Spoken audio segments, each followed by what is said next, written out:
E o assunto de hoje seria os tipos de discurso. Eu tenho visto várias questões sobre esse assunto. E acrescentei mais um assunto, que são questões de ambiguidade. Você vai ver algumas questões reais de concurso mesmo, né? Sobre ambiguidade, sobre o duplo sentido. Vamos lá, então. Vamos começar lendo e a gente vai falando, então. Podemos? Então, discurso é a prática humana de construir textos, sejam eles escritos ou orais. Sendo assim, todo discurso é uma prática social. A análise de um discurso deve, portanto, considerar o contexto em que se encontra, assim como as personagens e as condições de produção do texto. Muito simples. Discurso, na verdade, em um texto narrativo, por exemplo, representa a maneira como o narrador expressa a fala do personagem, né? E ele tem três maneiras de fazer isso. Ou ele pode expressar de forma direta, reproduzindo exatamente o que o personagem falou com as palavras dele.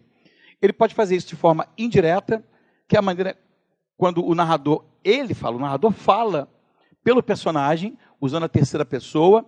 E o discurso indireto livre, que é um pouquinho mais complicado de você perceber, em que a fala do narrador e a fala do personagem se misturam, sem qualquer comunicação, sem qualquer indicação, né? Então, num exemplo assim, bem simples mesmo, antes de nós entrarmos aqui no que está colocado no material, por exemplo, se eu digo assim, João se aproximou de Maria e com a voz emocionada, disse-lhe o seguinte, abre aspas, Maria, vírgula, eu te amo, ponto, fecha aspas, né? Então, nesse exemplo, Maria, eu te amo, se eu fosse um narrador de uma história que envolvesse João e Maria, né, eu estaria colocando a fala do João exatamente como ela aconteceu, em primeira pessoa. Maria, eu te amo, tudo bem? Mas se eu quisesse reproduzir isso em terceira pessoa, eu utilizaria o chamado discurso indireto. Então eu diria assim, João se aproximou de Maria e disse-lhe que a amava. Entendeu? Esse seria o discurso indireto.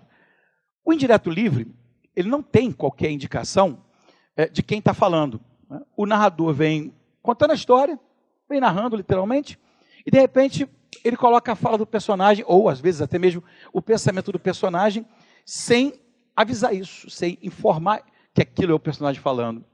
Eu costumo usar como exemplo um momento do romance Dom Casmurro, do Machado de Assis, aquele romance em que o narrador Bentinho, já até comentei aqui, né? Ele tenta nos convencer de que sua esposa Capitu o traiu com seu amigo Escobar, né? E aí a narração ela começa assim, Bentinho caminhava impacientemente na sala, de um lado para o outro. Onde Capitu estará essa hora da noite? Olha só. Esse onde Capitu estará essa hora da noite é o Bentinho falando, ou pensando. Mas o narrador não avisou isso. Isso é discurso indireto livre.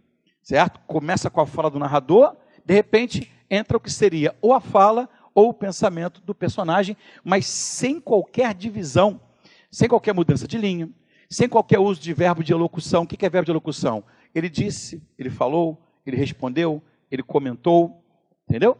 Quando você trabalha com discurso direto e com discurso indireto, você sempre usa os chamados verbos de elocução, ou como são chamados também, num termo mais técnico, verbos dicendi, que é uma expressão em latim que significa verbos de dizer, ou verbos para dizer, como verbos como ele disse, ele falou, ele repetiu, ele afirmou, ele respondeu, ele replicou, e por aí vai, entendeu?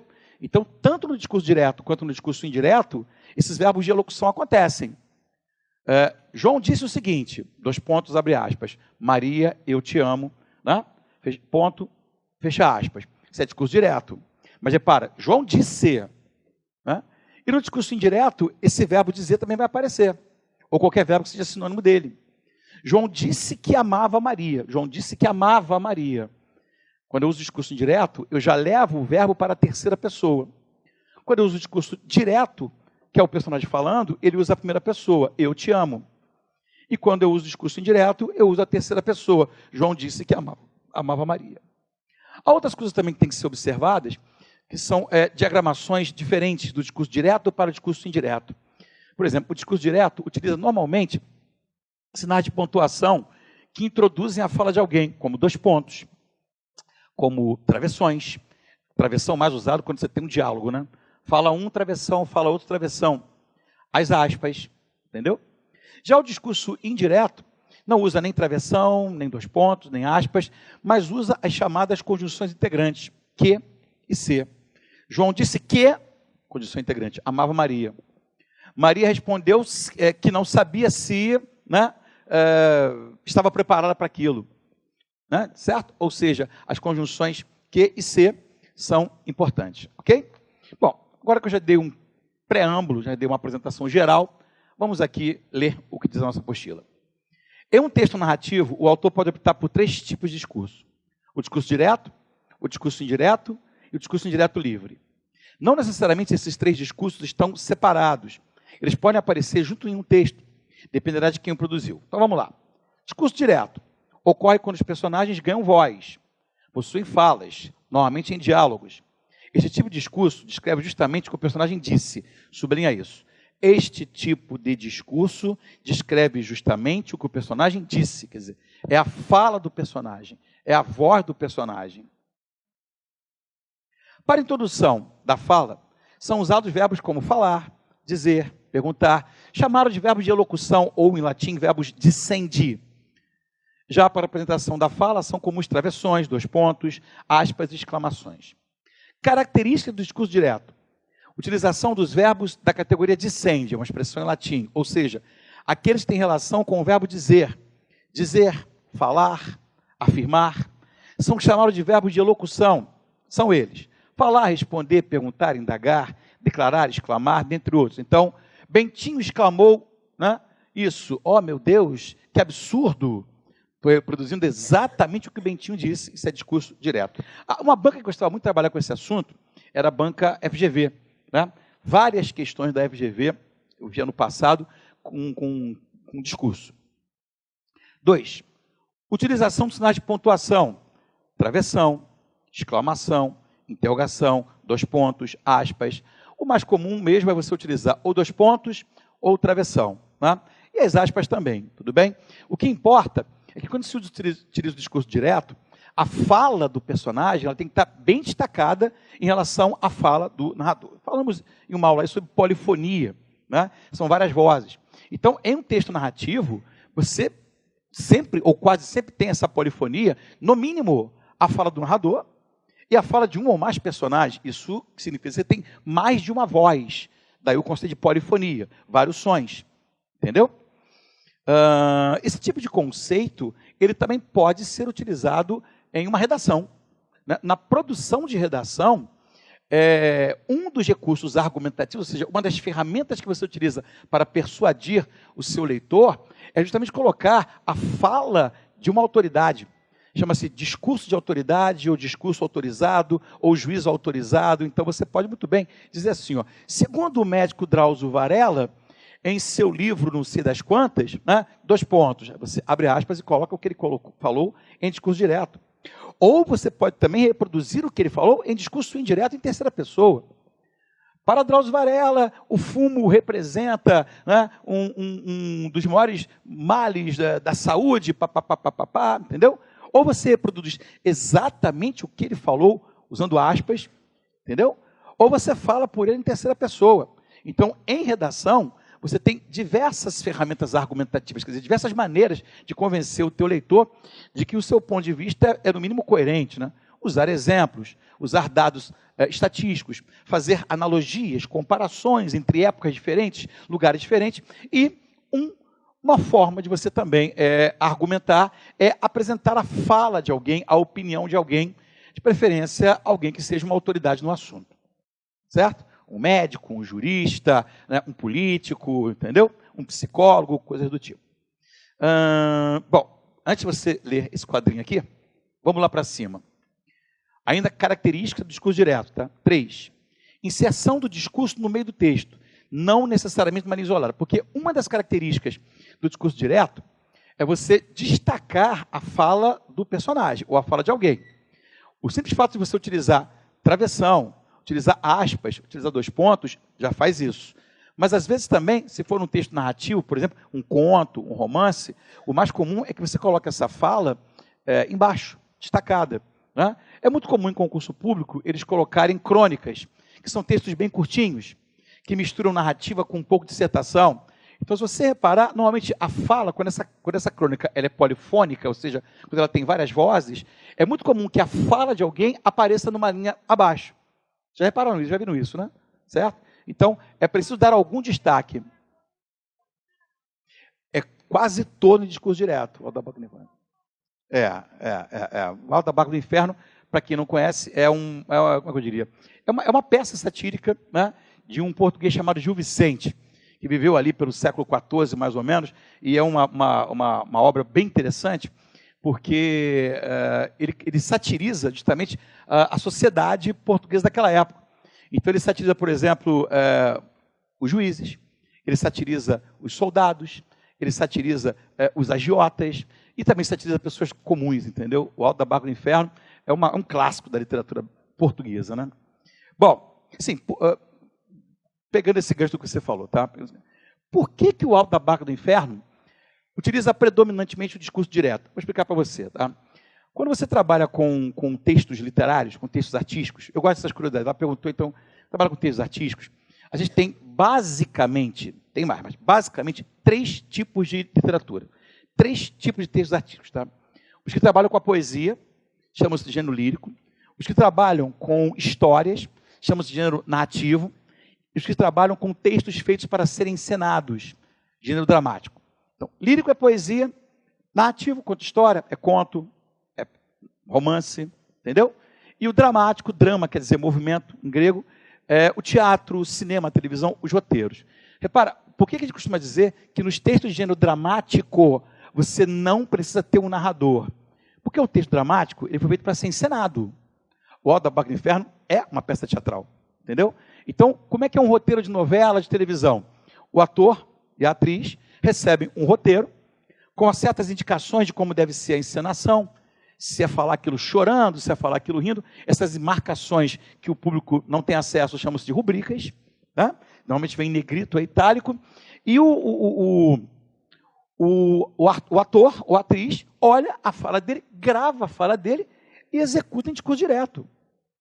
Então, não é que não possa haver um narrador num texto dramático, um texto feito para ser encenação, mas eles são raros. Raros, ele aparece assim muito pouco, fazendo a transição de uma cena para outra. O que predomina, na verdade, é o discurso direto, quer dizer, é o próprio personagem falando a sua fala, né? Hoje em dia, o cinema tem uma característica bem interessante. Muitas obras literárias que vão parar na tela grande, no cinema, na verdade, não foram feitas originariamente para serem ensinadas. Vou dar um exemplo, né? Todo mundo aqui conhece a famosa saga Harry Potter, da grande escritora e professora de literatura, ela começou, né? A J.K. Rowling, tudo bem? Então, quando J.K. Rowling produziu o primeiro livro da saga Harry Potter, que é Harry Potter e a Pedra Filosofal, ela não fez para ser encenado. Ela fez em forma de prosa, livro, romance. Eles chamam de novel, os ingleses chamam de novel, entendeu? Então, quem levou, na verdade, a história de Harry Potter para o cinema foram empresas cinematográficas que fizeram isso. E quem adaptou, quem fez uma adaptação daquele texto em prosa, narrativo, romance ou novel, como eles chamam, para a encenação, não foi a J.K. Rowling. Foram roteiristas, são pessoas que são especializadas em fazer isso. Entendeu? Então, quer dizer, digamos que eu fosse aí um Machado de Assis, né? Um escritor de prosa. E um século após a minha morte, alguém quisesse pegar uma obra minha e levasse para o cinema, para o teatro, ele teria que fazer uma adaptação. Então, no teatro, cinema e na televisão, predomina sim o discurso direto, porque o texto é feito para que os atores gravem aquelas falas e as executem diretamente.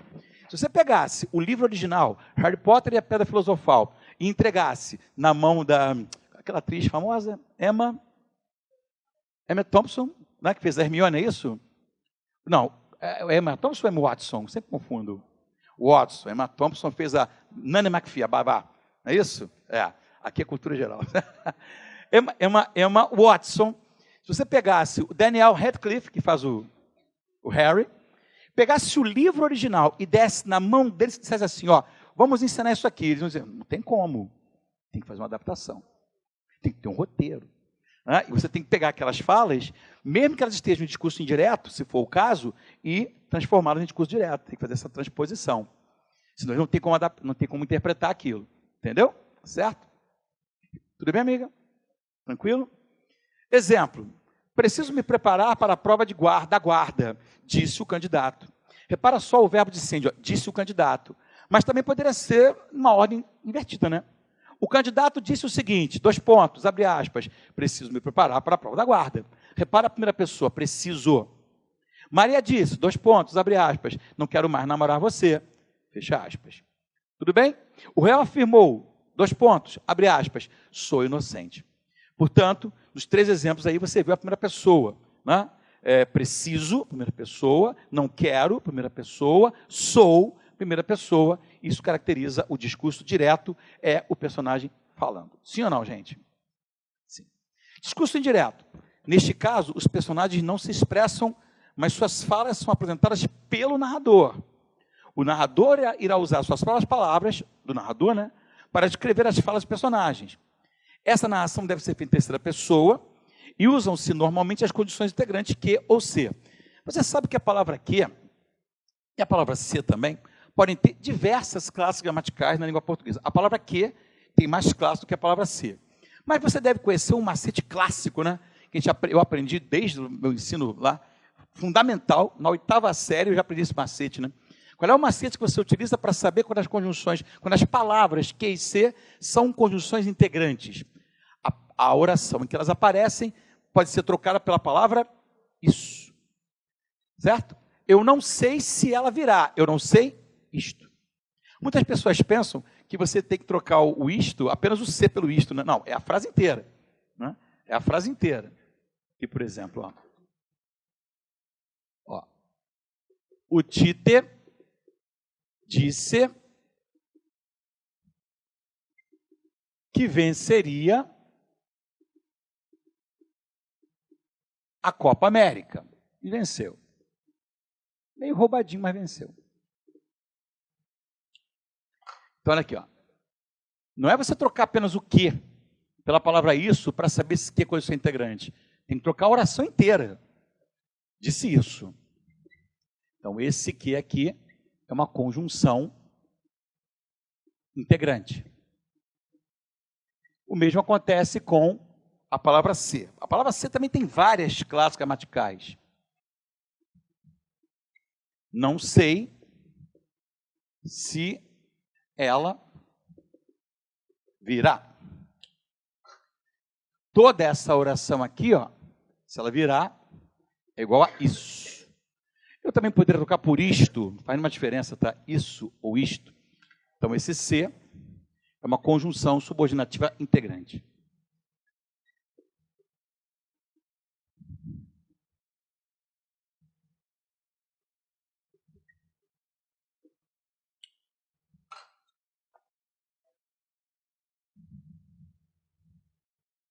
Então, quando você usa o chamado discurso indireto, é comum, é normal que você utilize as conjunções integrantes que ou se. Características do discurso indireto. O discurso é narrado em terceira pessoa. 2. Algumas vezes são utilizados os verbos de elocução, ou seja, ele falou. Então, verbos de elocução podem aparecer tanto no discurso direto quanto no discurso indireto. Por exemplo, falar, responder, perguntar, indagar, declarar, exclamar. 3.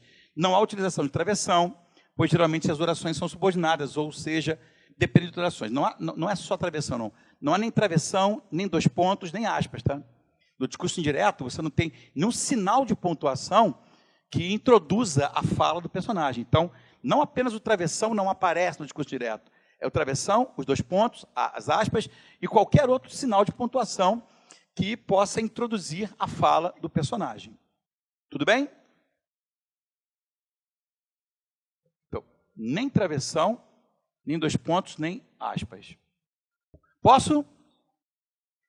João perguntou se Maria almoçaria em casa. Repara que o verbo de elocução está aí, né? O perguntou, né? Repara a conjunção integrante, João perguntou isso, se Maria almoçaria em casa.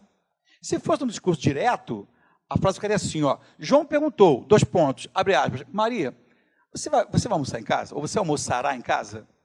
Entendeu? Ponto de interrogação. Tá certo? Ele disse que estava com fome. Ó. Ele disse isto ou isso. Olha o que condição integrante. Ó. Olha o verbo dizer. Entendeu? Então, repito. Verbos de elocução ou de sende aparecem tanto no discurso direto quanto no indireto, de um modo geral. Ele disse que estava com fome. Se for no discurso direto, como é que ficaria essa frase? Eu estou com fome. Eu estou com fome. Tá? Meu avô disse que não gosta de chimarrão. Meu avô disse, 2 pontos, abre aspas, eu não gosto de chimarrão. Eu não sei se você reparou uma coisa, quando você passa do discurso direto e para o indireto, o tempo verbal muda. Você reparou isso? Olha só, eu não gosto de chimarrão, discurso direto. Né? O Amauri disse que não gostava de chimarrão. Tudo bem? Ó, amanhã viajarei para Campo de Jordão. Viajarei. O Amauri disse que no dia seguinte viajaria. Sabe por que isso? Pelo seguinte, quando você usa o discurso indireto, a ação já aconteceu, ela está no passado. Então, bota a coisa na cabeça. Sempre que você transpuser do discurso direto para o discurso indireto, o verbo vai sempre vai mais para o passado. Isso já foi questão de vários concursos, tá?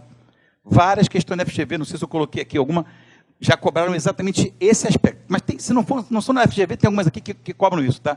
Olha a diferença, ó. Eu gosto de chimarrão, discurso direto. O Amauri disse que gostava de chimarrão. Foi para o pretérito imperfeito. Amanhã viajarei para Campo Jordão. O Amauri disse que no dia seguinte viajaria. Vai para o futuro do pretérito. O futuro do discurso direto para o indireto, o futuro do presente vai para o futuro do pretérito. Mas tudo isso está aqui nesse quadrinho. Só estou falando antes para você perceber isso, né? Antes de eu mostrar no quadrinho como é que funciona. Está aqui nessa tabelinha. Isso aqui, meus amigos, se o tema for esse do concurso, você tem que saber essa transposição aqui, como é que funciona, tá?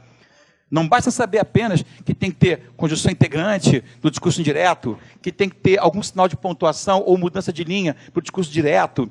Tem que saber também como é que funciona a transposição temporal. E não só temporal, não. A transposição adverbial também. Que quando eu falo cá, eu estou cá, estou aqui no tablado, esse cá vai ter que virar ali ou lá. O Amauri disse que estava lá no tablado. Entendeu? Você tem que entender o seguinte, quando o narrador vai reproduzir a fala do personagem, aquele momento da fala do personagem já passou. Ele já está no passado. Né? E claro, o narrador não está no mesmo lugar onde o personagem está. Então veja bem, ó. Onde você está, Amauri? Grita alguém, né? Eu falo, estou aqui no tablado. Estou aqui no tablado. Na hora em que eu falo, é isso. Mas o que o Amauri falou? O Amauri disse que estava lá no tablado. Ou ali no tablado. O narrador não está no mesmo lugar do falante. Percebeu isso? Fale, meu querido. Viajaria. Ou seja, sempre que você utilizar o verbo, você não precisa utilizar verbo auxiliar. Você pode usar só um verbo só. Verbo auxiliar quando você tem locução verbal. Não precisa usar verbo auxiliar.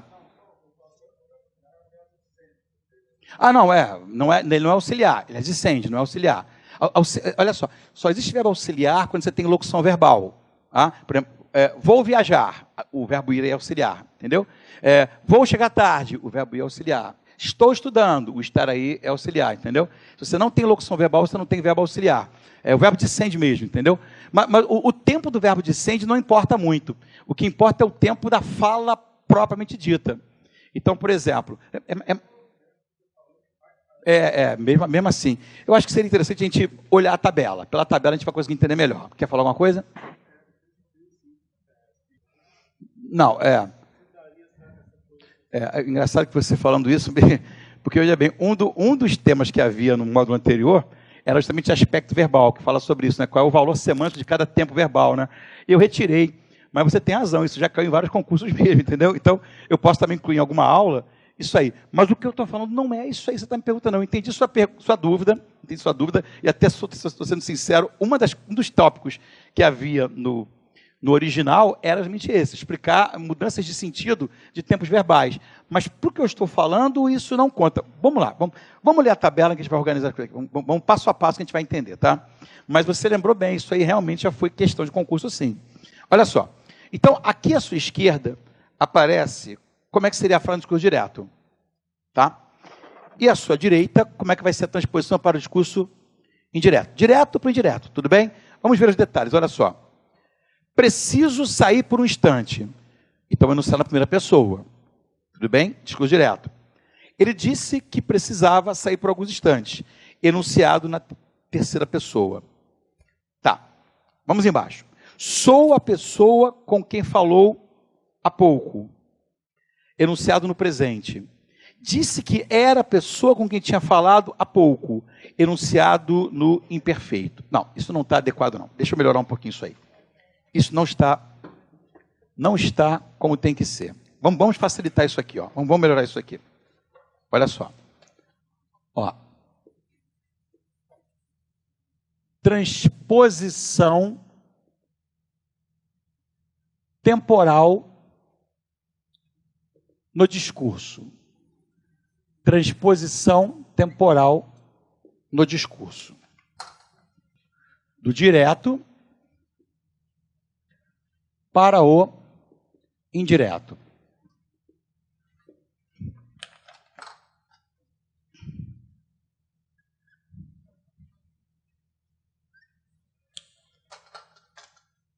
Então, olha só, acompanha comigo, depois você copia. Quando no discurso direto o verbo está no presente do indicativo, quando você jogar para o discurso indireto, ele vai ter que ir para o pretérito imperfeito do indicativo. Eu já uso o próprio exemplo do quadro, do quadrinho aí. Olha para cá, olha para o exemplo. Ó. Preciso. Bota embaixo do preciso o tempo em que ele está. Em que tempo que está esse preciso? Eu preciso. Que tempo que é esse, gente? Bota abreviado, presente indicativo. Preciso sair por alguns instantes. O sair não interessa aí, tá? O sair não interessa. Agora, olha como é que está o discurso indireto. Ó. Ele disse que precisava sair por alguns instantes. O precisava está em que tempo? Pretérito imperfeito indicativo. É sempre assim? Sim. É sempre assim. Sempre assim, tá? Quando pretérito imperfeito indicativo. Precisava, falava, cantava. Entendeu? É sempre isso? Sim. Se no discurso direto o verbo estiver no presente indicativo, quando você passar por discurso direto, vai ficar o mesmo verbo no pretérito imperfeito indicativo. Olha só. De novo, ó. Maria, eu te amo. Presente indicativo. Joga para o discurso direto. João disse que amava Maria. Amava Maria. Eu te amo, vira amava. Lembra? Presente é o fato atual. Pretérito é o fato passado. Então, a dica é a seguinte. Quando você jogar para o discurso indireto, vai sempre para o tempo mais passado. Entendeu? Vai sempre para um tempo mais passado. Sim ou não, gente? Vamos ver agora, olha só. Então, se no discurso direto o verbo for utilizado no pretérito perfeito do indicativo, quando você jogar para o discurso indireto, ele vai para o pretérito mais que perfeito do indicativo. Posso apagar aqui? Aí, vale a pena a gente falar um pouquinho sobre aspecto verbal e lembrar o que realmente diferencia pretérito perfeito de pretérito mais que perfeito, para você entender. Aqui, ó. Bom, pretérito você sabe, é passado. Mas por que o pretérito perfeito se chama de pretérito perfeito? É uma ação concluída. Exatamente isso. Né? Então, o pretérito perfeito... E aí vem questão de interpretação sobre isso. Né? O pretérito perfeito indica uma ação que se iniciou e terminou no passado. Ela foi concluída totalmente no passado.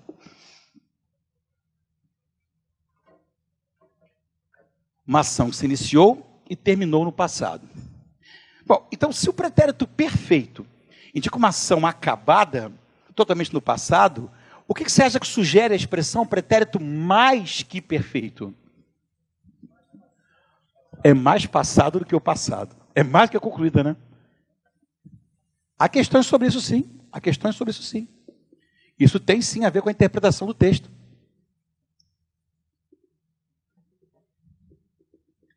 Mais que perfeito.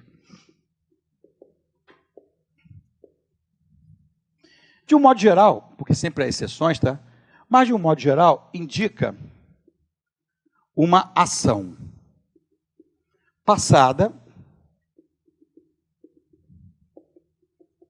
que é anterior a outra ação passada. É como alguns chamam, né? É o pretérito do pretérito. É o passado do passado.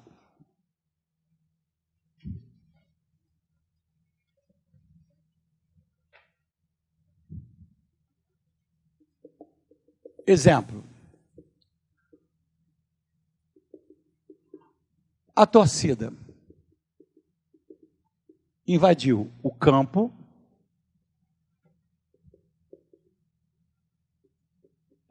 depois que o juiz apitara o fim do jogo. Então, olha só.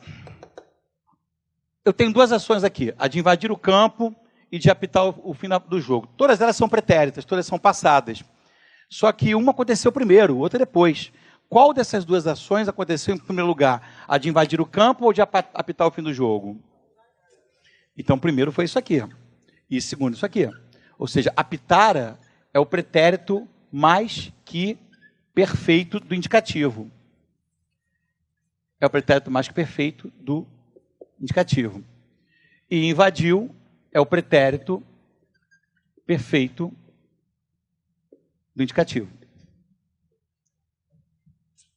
Sim, agora, você deve ter estranhado, né? Essa forma apitara é uma forma que não é muito usual nos dias de hoje, né? Apitara, amara, ele falara, ele dissera, ele contivera. É muito raro alguém utilizar essa forma de pretérito mais feito simples. O que quer dizer simples? Um verbo só, uma palavra só. É mais comum se utilizar a chamada forma composta. E aí sim, com verbo auxiliar e verbo principal. Ou seja, com locução verbal. E aí, meus amigos, é a mesma coisa, seria a mesma coisa se eu dissesse assim, ó, apitara, eu poderia dizer tinha apitado, ou havia apitado. É o que a gente chama de tempo composto, né? Composto porque é feito com locução verbal, tá? Tempo composto é feito com locução verbal. Tudo aquilo que em português é chamado de locução, significa dizer que é feito com mais de uma palavra. Repara só uma coisa, nem toda locução verbal é um tempo composto, tá? Para ser tempo composto, tem que ter uma característica. Não quero entrar em detalhes sobre isso, porque não é o objetivo da minha aula aqui, mas só como curiosidade, como nós acabamos entrando, uma coisa puxa a outra, leva a outra, só como curiosidade, o tempo composto só pode ter dois tipos de verbo, né, auxiliares, o é ter ou haver. O é ter ou haver. Né? E o verbo principal, que é o último, tem que estar sempre no participo passado. Apitado, tinha falado. Entendeu? Então, eu já vi várias questões perguntando... A CESP gosta muito disso, né? Perguntando o seguinte... Vou pegar aqui um exemplo de uma música do Renato Russo, né? Tenho andado distraído... Acabei de usar essa música aqui agora, né? Tenho andado distraído. Entendeu? E aí a banca pergunta, por que tempo que é esse? A resposta é pretérito, perfeito, composto, indicativo. Tudo bem? Aí pergunta, haveria alteração de sentido? Né? Se nós trocássemos o tenho andado por andei, ou seja, se eu trocasse o pretérito perfeito composto pelo pretérito perfeito simples, andei é simples, uma palavra só, tenho andado é composto, muda o sentido? Muda. Muda.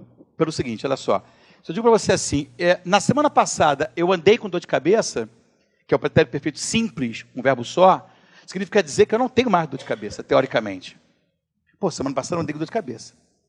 Entendeu? Mas se eu falo assim, desde a semana passada eu tenho andado com dor de cabeça, já quer dizer o quê? Que começou no passado, mas ainda tem um processo contínuo. Engraçado que isso caiu numa prova do Enem. Exatamente isso. Né? Sim, é uma forma bem mais simples, né? Certo? O Enem perguntou isso, pegou uma tirinha do Agar, o horrível, um bárbaro, né? E aí o Agar está num barco viking e o barco está afundando. Né? E aí o Agar fala assim para o imediato dele, que é o Ed Sortudo. Não sei se vocês conhecem a tirinha do Agar. É o Ed Sortudo. Poxa, o Ed, você não consertou os fios do barco? Aí ele fala assim, eu pensei que você tinha consertado. Uma questão clássica do Enem, né? Pensei que você tinha consertado. Aí fizeram várias perguntas. Uma das afirmações era essa, que a forma tinha consertado é mais coloquial do que a forma consertara. Perfeito, é isso mesmo. Entendeu? Dificilmente alguém vai dizer apitara, consertara. Ninguém usa mais o pretérito mais perfeito. Simples. O que quer dizer simples? Uma palavra só. O que é mais usual é a forma composta. Sim, que é bem mais coloquial do que apitara. Com certeza. Você entendeu? Eu tenho andado distraído, quer dizer que eu ainda ando distraído. Eu continuo. O processo começou no passado, mas eu continuo ainda com esse problema, entendeu? Mas na semana passada eu andei gripado. Não significa dizer que eu continuo gripado. Há uma diferença semântica aí, com certeza. Diga. Sim. O sentido do pretérito mais que perfeito, composto, com locução verbal, ou simples, o sentido é o mesmo. Mas você não pode dizer que o sentido do pretérito perfeito, do pretérito mais que perfeito composto,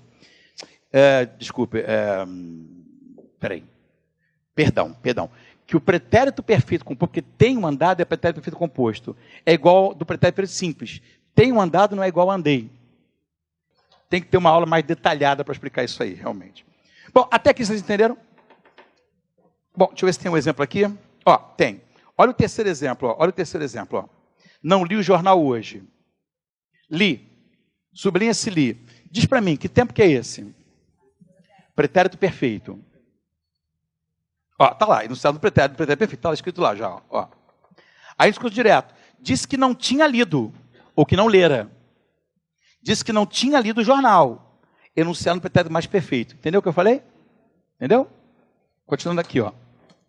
Quando no discurso direto o verbo está no futuro do presente do indicativo, quando você joga para o discurso indireto, ele vai para o futuro. Só que eu não disse que ele tem que ir mais para o passado? Então vai ser futuro do pretérito. Entendeu a lógica do futuro do pretérito?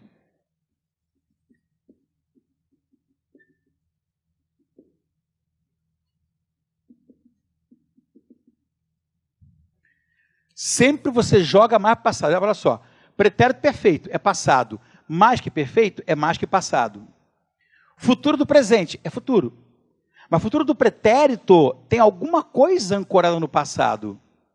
Tá? Às vezes é isso. Às vezes é hipótese. Nem sempre. Nem sempre. Olha aqui.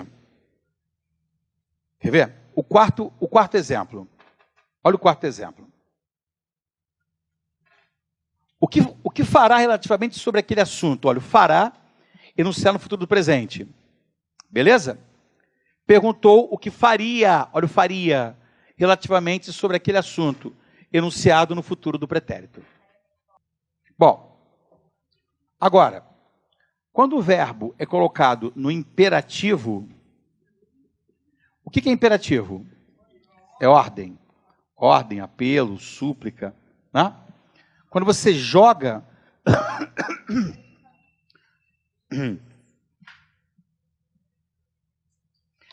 Quando você joga para o discurso indireto, ele vai para o pretérito imperfeito do subjuntivo.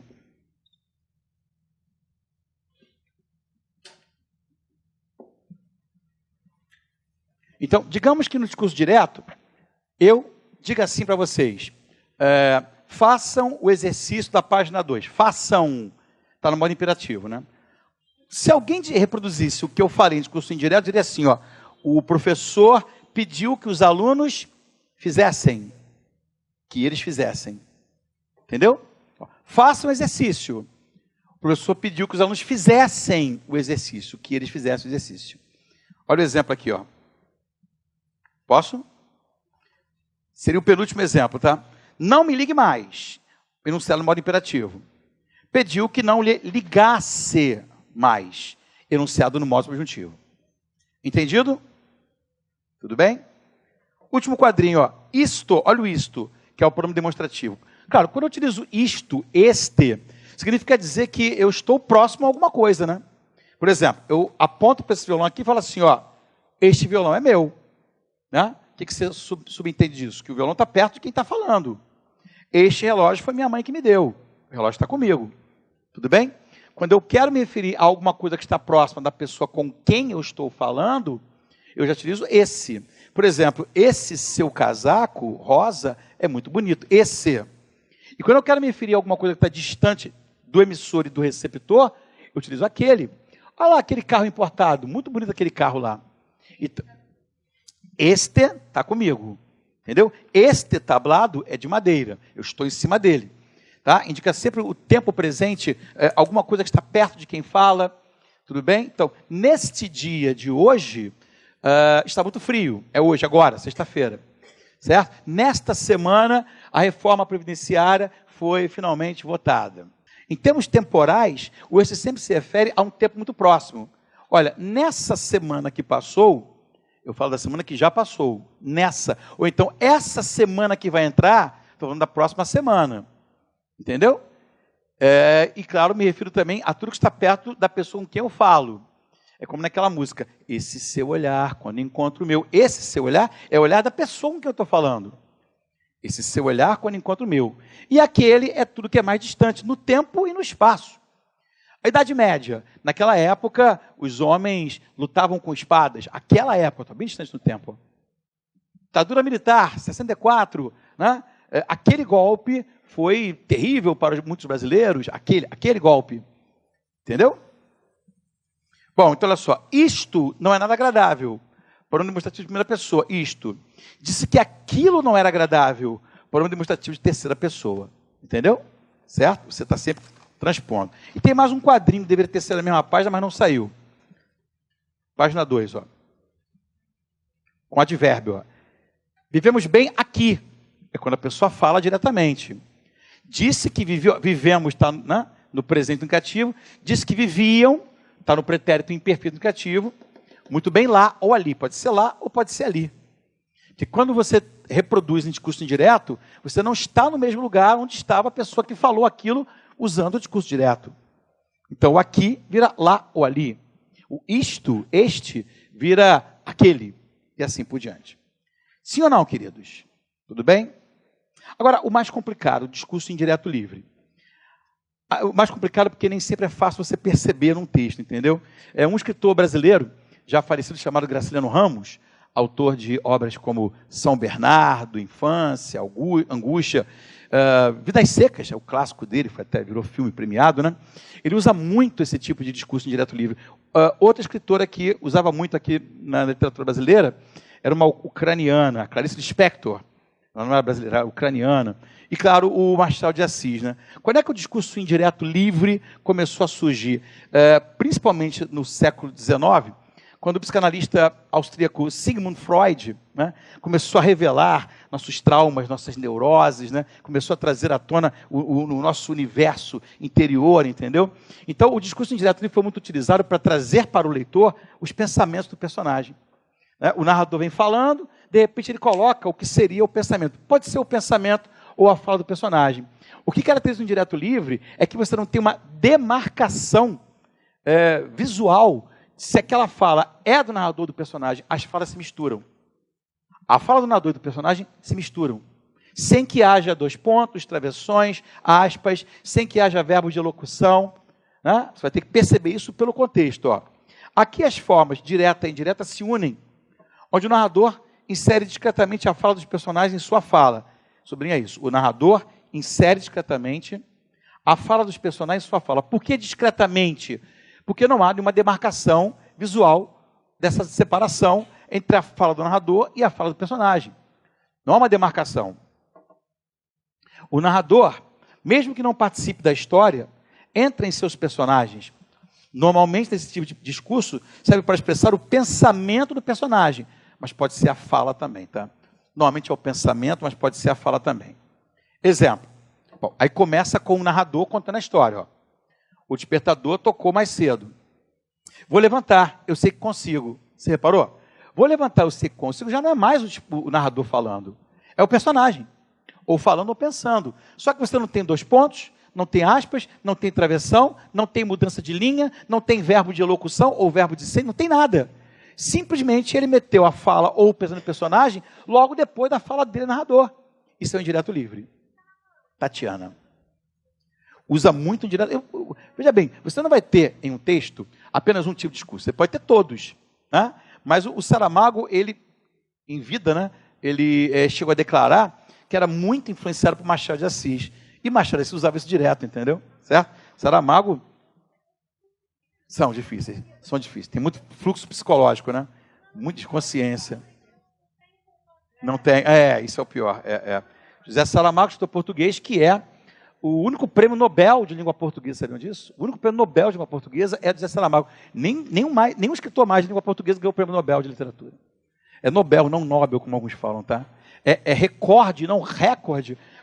Como na televisão, os cronistas e os locutores insistem em falar recorde, eu não sei porquê, mas tudo bem. Olha o exemplo aqui, ó. Amanheceu com o clima frio. Bom, vou fazer um chocolate quente. Percebeu a mistura? Amanheceu chovendo. Bem, lá vou eu passar o dia assistindo televisão. Dona Aurora sacudiu a cabeça e afastou o juízo temerário. Para quem está catando defeitos no próximo, eram todos irmãos. Né? Então, quer dizer, a fala do narrador e a fala ou o pensamento do personagem se misturam. É moleza ou não é, gente? Vamos ver agora se é moleza, você tentando fazer algumas questões aí. Pode tentar. Faz força que sai, mas não se empolga muito, não. Bom, vamos lá. Então, ela insistiu. 2 pontos. Travessão. Podiam ser aspas. Aí subtou para travessão. Me dá esse papel aí. Por que esse? Porque a pessoa que está falando, o papel não está com ela. O papel está com a pessoa que fala. Me dá esse papel aí. Entendeu? Na transposição da fala do personagem para o discurso indireto, a alternativa correta qual é, gente?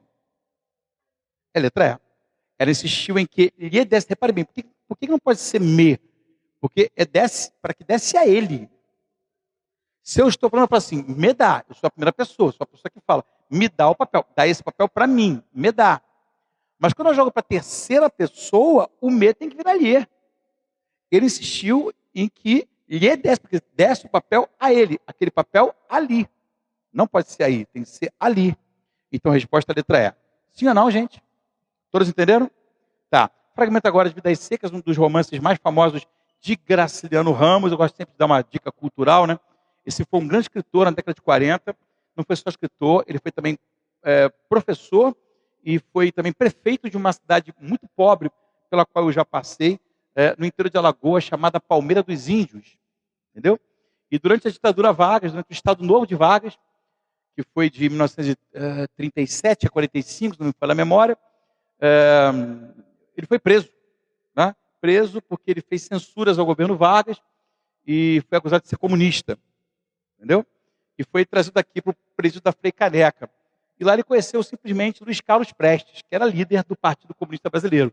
E aí, acabou mesmo se filiando ao Partido Comunista, foi mandado para Ilha Grande, aquele paraíso, o primeiro presídio da Ilha Grande, não sei se você já foi até a Ilha Grande, né? A Ilha Grande já teve 2 presídios, e num desses, o mais antigo, ficou o Graciliano Ramos. Vidas Secas conta a história de uma família de retirantes, e o objetivo do Graciliano Ramos é mostrar o sofrimento dessa família, né, para conviver com a seca, e o descaso, obviamente, do coronelismo, dos governos, de um modo geral. O romance foi premiado, virou um filme, ganhou no Festival de Berlim, não sei se foi, acho que foi Urso de Prata, Festival de Berlim, enfim, é um clássico. Eu gosto sempre de passar para vocês essas dicas também culturais, né, que ler é uma forma de você abrir seu pensamento, né, se engrandecer. Sim, a Vitória é a mulher do Fabiano, né, que é o personagem, aí, o pai da família de retirantes. Se a Vitória falou assim, mas Fabiano resmungou, franziu a testa, achando a frase extravagante. Aves matarem bois e cabras? Que lembrança! Olhou a mulher, Desconfiado, olhou a mulher desconfiado. Julgou que ela estivesse tresvariando. Tresvariando, ficando maluca, ficando doida, né? Uma das características do estudo de vidas secas é o uso do discurso direto livre, que, como eu te falei, pode expressar quase sempre o pensamento do personagem, sem qualquer orientação sobre isso, sem qualquer separação gráfica, né? Ou a fala do personagem. Pode ser o pensamento ou a fala do personagem. E considerando isso, qual dessas frases mostra isso? O que poderia ser o pensamento ou a fala do personagem, misturada aí na fala do narrador, sem qualquer demarcação gráfica para isso? Que lembrança? Todos acertaram? Que lembrança? Bom, eu acho que não precisa ler o texto, não. Precisa ler o texto? Não. 4. O discurso indireto livre é empregado na seguinte passagem. Mesma coisa, né? É aquele trecho em que você desconfia que ou é o pensamento ou a fala do personagem. E qual você acha que é? Letra A. Que coisa é a vida? Que coisa pior ainda é o tempo? Dúvida? Não? Tranquilo? Sem dúvida? 5. A ação alternativa em que ocorre o discurso indireto. Essa deve ter deixado o pessoal um pouco em dúvida, porque a frase que é a resposta aqui não tem conjunção integrante, né? Não tem conjunção integrante, né? Mas qual você achou que é? É o indireto, né? É o indireto. É a letra A. A letra A. Perguntou o que fazer com tanto livro velho. Repare bem, repare o infinitivo, ele está no... Fazer está no infinitivo, né? O infinitivo não muda, tá? A transposição do direto para o indireto ele não muda. Por exemplo, ô João, o que eu vou fazer com tanta roupa? Direto, né? O que eu vou fazer com tanta roupa? João perguntou o que fazer com tanta roupa. Repara, não é o que faria, é o que fazer. Certo? O que fazer com tanta roupa? Ele perguntou o que fazer com tanta roupa. Entendido? Portanto, que coisa é a vida? Ele quer o indireto, não o indireto livre, tá? Tudo bem? Então, letra A.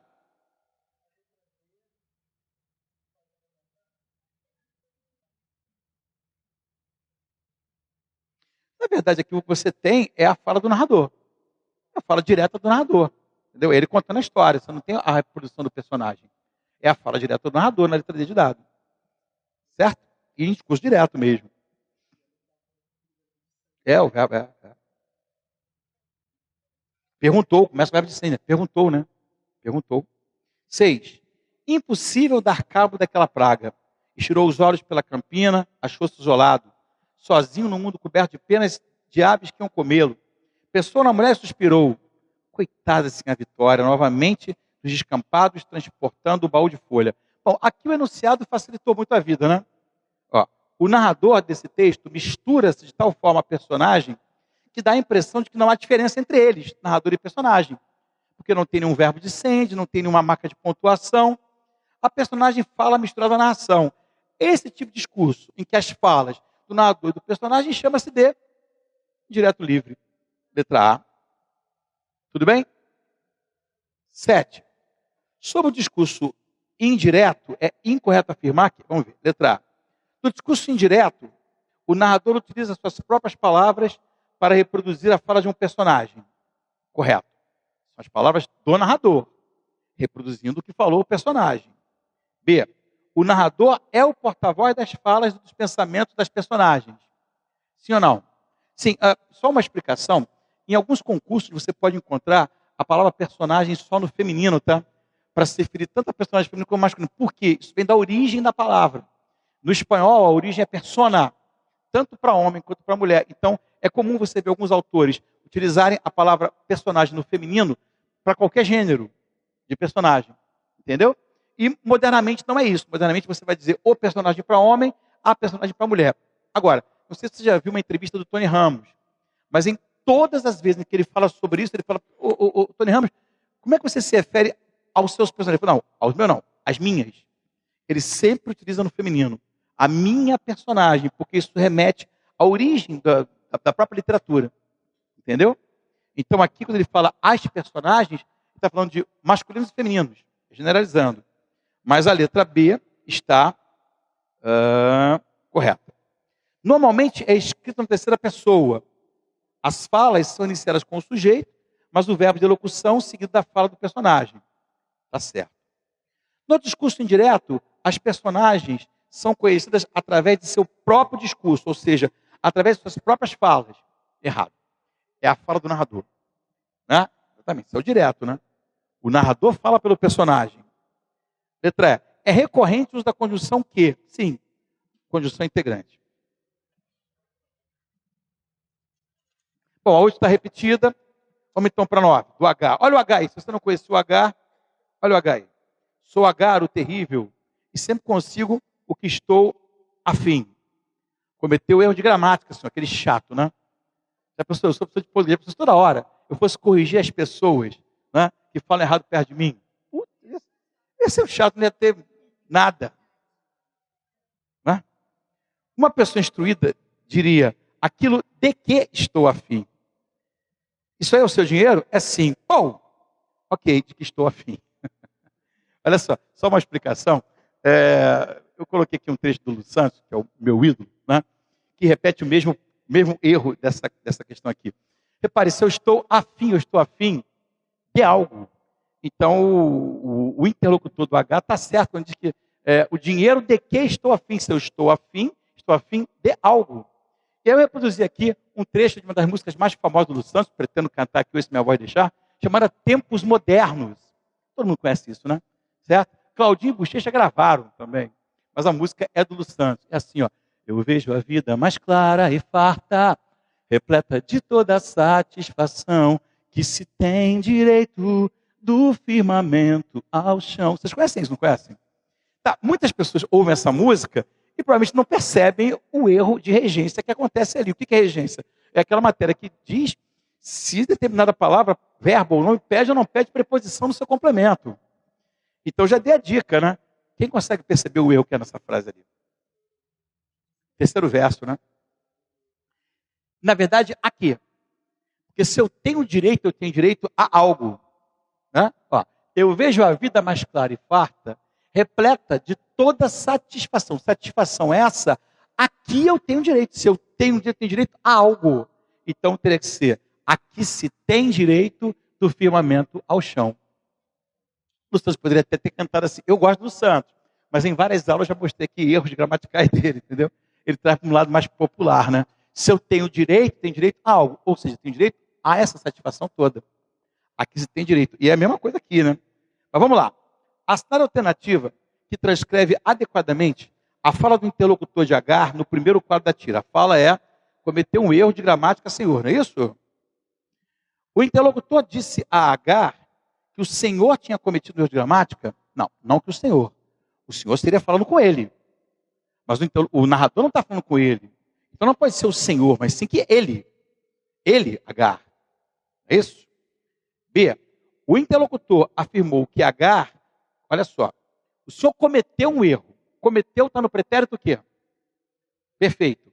Então, quando eu passar para o discurso indireto, ele tem que ir para o pretérito. E o pretérito mais que perfeito simples de cometer é cometera. Ou tinha cometido. Ou havia cometido. O que leva você a outra opção possível. Né? Vamos lá, olha só. Então a letra B de novo. Ó. O interlocutor disse a Agar, é isso não? Afirmou que Agar cometera um erro de gramática. Está certo. Mas certamente você ficou em dúvida também na letra C. O interlocutor disse a Agar que tinha cometido. Tinha cometido, está certo? Tá. O problema não está aí. Não está aí.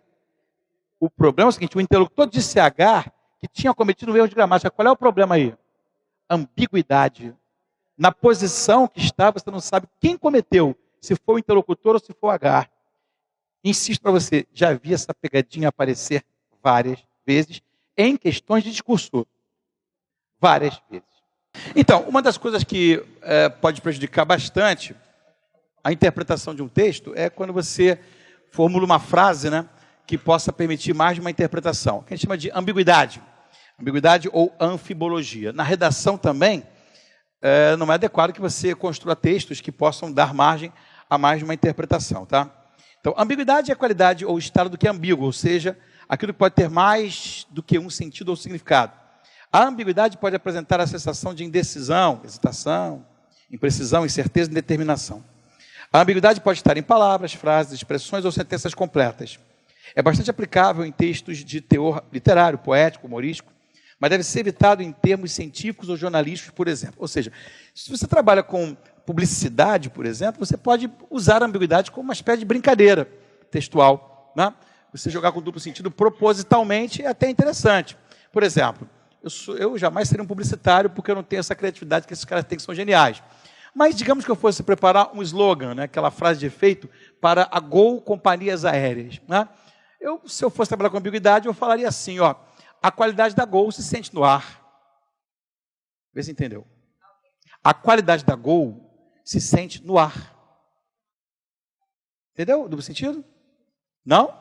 Se sente no ar literalmente voando, quando você está dentro de uma aeronave, ou se sente no ar porque é um clima de qualidade que os clientes conseguem captar. Entendeu? Sei lá.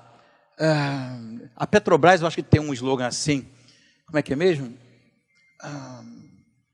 Eu acho que a sua satisfação é a nossa energia. O petróleo é a nossa energia. Uma coisa assim, né? A energia, no sentido, literalmente a energia que o petróleo produz, e a energia porque motiva os funcionários da Petrobras a trabalhar, né? Se eu fosse o desafio é a nossa energia, não é isso? Uma coisa assim, né? Então, por exemplo, se eu fizesse um comercial para Oi, companhia telefônica, eu diria assim, a Oi é uma companhia que liga para você. É uma companhia que liga para você, né? Porque ela faz as suas ligações ou ela se importa com você. Né? Nesse caso de ambiguidade, eu estou usando a polissemia. O que é polissemia? É um vocábulo que tem mais de um sentido. Nem sempre a ambiguidade é provocada por polissemia, ou seja, nem sempre a ambiguidade é provocada porque aquela palavra pode trazer mais de um sentido. Às vezes ela é provocada porque a frase é mal estruturada. A frase tem uma má estruturação. Né? É muito comum você ver questões de ambiguidade, você vai ver algumas aqui, com o uso do pronome possessivo seu. Seu. Por exemplo, se eu digo assim, ó, o homem disse para a mulher que levaria o seu carro para a oficina. O homem disse para a mulher que levaria o seu carro para a oficina. Qual é o problema aí? Não dá para saber se esse seu é o carro da mulher ou não. Nesse caso, como os dois referentes possíveis são homem e mulher, é fácil você resolver esse problema com dele e dela. O homem disse para a mulher que levaria o carro dele para a oficina, ou que levaria o carro dela para a oficina, resolveu o problema. Entendeu? Resolveu o problema. Né? Outro tipo de ambiguidade muito cobrada em concurso, não sei se eu coloquei uma questão aqui, é com o uso do pronome relativo que. Acho que eu coloquei sim. Coloquei uma frase aqui sim. Por exemplo, lá vai o que ou quem, né? Olha lá. Lá vai o pai da moça com quem viajei para a Europa. Lá vai o pai da moça com quem viajei para a Europa. Viajou com o pai ou com a moça. Nesse caso é fácil também tirar, porque você tem dois referentes possíveis. O pai, que é masculino, e a moça, que é feminino. É só trocar o pronome relativo quem, que não tem gênero, pelo pronome relativo qual, que sempre tem que ser usado com artigo. Então, se eu disser, lá vai o pai da moça com o qual viajei, só pode ser o pai. Lá vai o pai da moça com a qual viajei, só pode ser a moça. Né? E, às vezes, a ambiguidade pode matar alguém do coração. Quer ver? Se fosse uma frase assim, ó. Jorge, vírgula, o Paulo mandou avisar que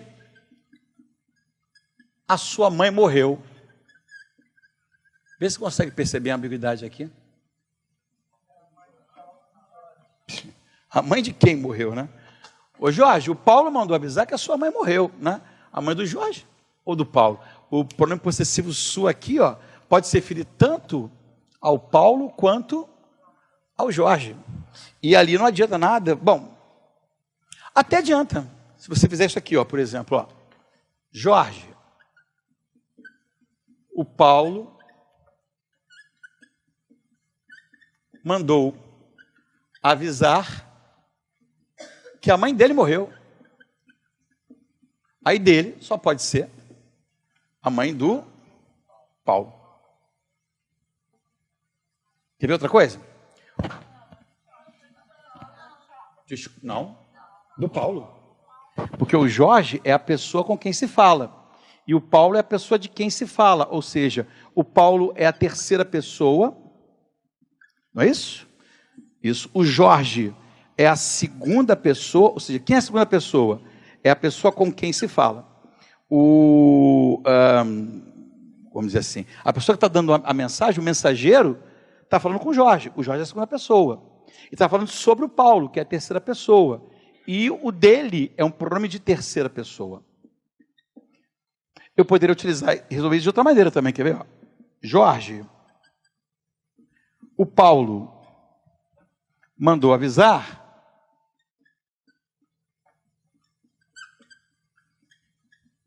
que a tua mãe morreu.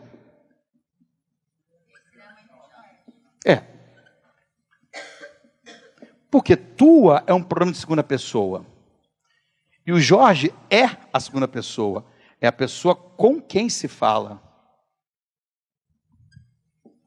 Então você tem de tudo. Você viu uma frase dessa aqui, como é que ela cria uma ambiguidade forte? Entendido? Vamos em frente. Então, olha só. Podemos adiantar que você tem dois tipos de ambiguidade, basicamente, né?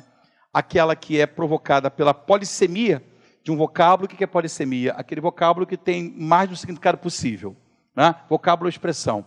Ou pela má estruturação das palavras numa frase. Olha, numa questão do Enem, não tem essa questão aqui, tá? Essa questão foi de vestibular, mas ela serve como exemplo para a gente comentar. Aparecia um homem pobre, tá certo?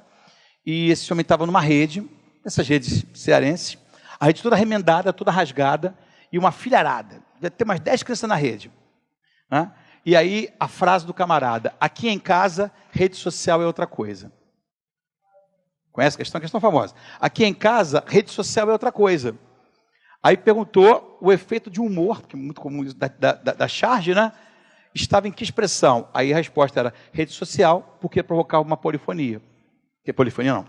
Polissemia, desculpe. Né? Quer dizer, rede social, quando a gente pensa em rede social, a gente pensa em Instagram, né? WhatsApp, não é isso? Facebook, mas era literalmente uma rede com a qual ele socializava com os seus filhos. Entendeu? Então você pode ter dois tipos de ambiguidade. Aquela que é provocada pela polissemia de um vocábulo, ela é vocabular, né? Ou ela pode ser provocada pela má estruturação da frase. Eu me lembro de uma questão também de vestibular, antiga, da SES Gran Rio, sobre um romance do escritor José de Alencar, chamado Senhora, né? E nesse romance, que é um romance que eu gosto desde criança, a Aurélia Camargo, o personagem principal, ela tem um plano muito louco para se vingar do marido, né? O marido dela noivou com ela antes e depois se separou dela por dinheiro, recebeu uma oferta para casar com uma mulher, um romance do século XIX, né? O dote maior, né? Então ele largou a Aurélia e a Aurélia ficou na Rua da Amargura, não tinha pai, não tinha mãe, todo mundo tinha morrido, e aí depois de um tempo ela recebe uma herança, essas coisas de fio, igual novela mexicana, né? Que resolveu a vida dela. Aí com essa herança, ela decide se vingar do Fernando Seixas, se casando com ele, né? Mas olha o plano maluco dela, completamente louco dela, né? O objetivo dela, para se vingar dele, era que ela morreria na noite de núpcias. E o deixaria rico, mas com remorso. Para ele aprender o que a ganância pelo dinheiro fez com ele. Pô, muita gente ia querer uma vingança dessa. É mole? Só que ela não morre. Ela não morre e passa 11 meses maltratando o cara, botando o cara abaixo de cachorro. É um dos romances que dá um empoderamento enorme para a mulher no século XIX. Tanto é que no século XIX, era uma sociedade patriarcal, onde o homem podia tudo, a mulher não podia nada. Então, quer dizer, é uma sociedade de senhores, mas como é ela que literalmente compra o marido, então ela é a senhora. O romance é bem interessante, bem interessante. E aí o que acontece? Pegaram uma frase dela e fizeram umas questões sobre ambiguidade. Que a frase era, pensei que morreria naquela noite, mais ou menos assim, né? Pensei que morreria naquela noite. E a dúvida era, ela pensou isso naquela noite? Ou literalmente era aquela noite que seria a noite da morte dela? Então, a questão mostrava que, dependendo da posição em que o termo naquela noite estivesse, você poderia deixar em dúvida. Se você dissesse assim, pensei naquela noite que morreria, se você mudar um pouquinho, porque algumas questões são assim, eles pegam, de escritura, é o próximo assunto nosso aí, do próximo, reescritura, né? Ele pega aquele termo que é ambíguo e fica trocando de posição. A questão fica trocando de posição, para você ver qual manter, tirou muito sentido, né? Se eu disser, eu pensei naquela noite que eu morreria, fica evidente que o pensamento foi naquela noite. Entendeu? Eu pensei que naquela noite morreria, fica evidente que a data da morte seria naquela noite. Então isso aí tem que treinar muito, tem que treinar bastante, né? Nas questões de reescritura de frases que a gente vai fazer no próximo módulo, você vai ver várias questões desse nível.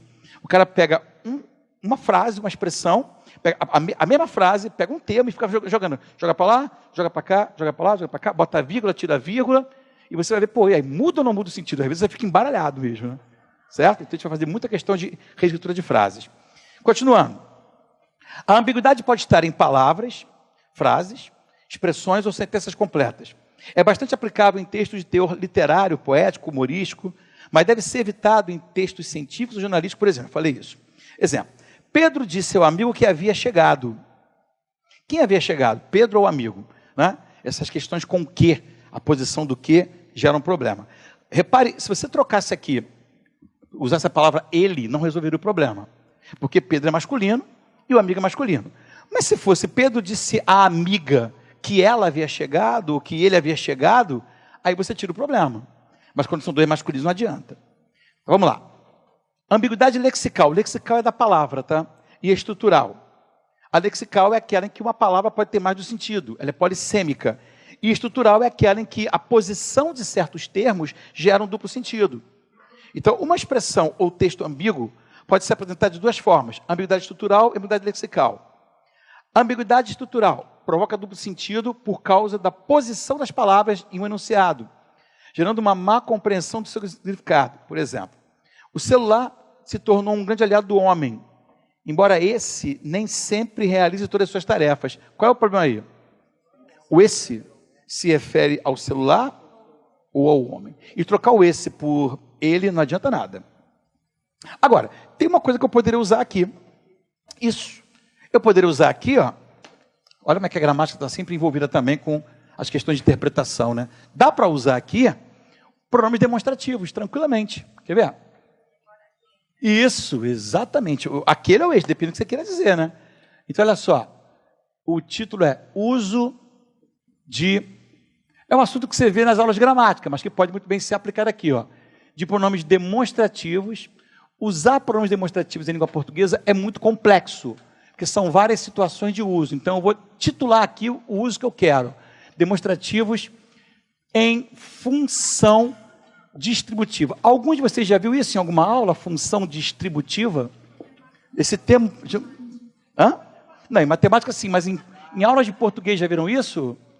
De repente, nunca pararam para se perguntar o que isso significa exatamente, né? Porque, olha só, o pronome demonstrativo tem diversos usos diferentes. Por exemplo, a função espacial foi aquela que eu citei aqui, né? Aquilo que está perto de quem fala é este.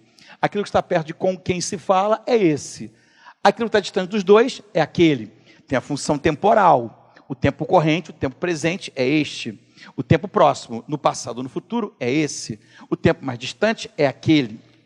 E aí você tem função deítica, você tem várias funções, certo? Mas aqui eu quero em função distributiva. O que significa dizer isso? Ó? Significa o seguinte, cada pronome... Isso. Eu vou usar o termo aqui de propósito. É literalmente distribuído.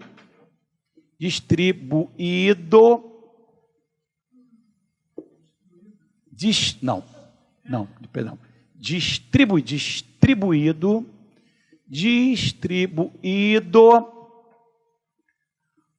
para se referir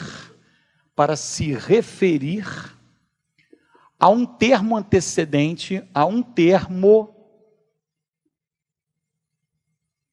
antecedente específico. Então, você não vai usar o pronome para se referir a uma frase, a uma afirmação. Você vai usar o pronome para se referir a um termo específico. E aí, eu não vou entrar em detalhes, tá? Eu vou colocar o mais básico, tudo bem? O este refere-se ao primeiro termo citado.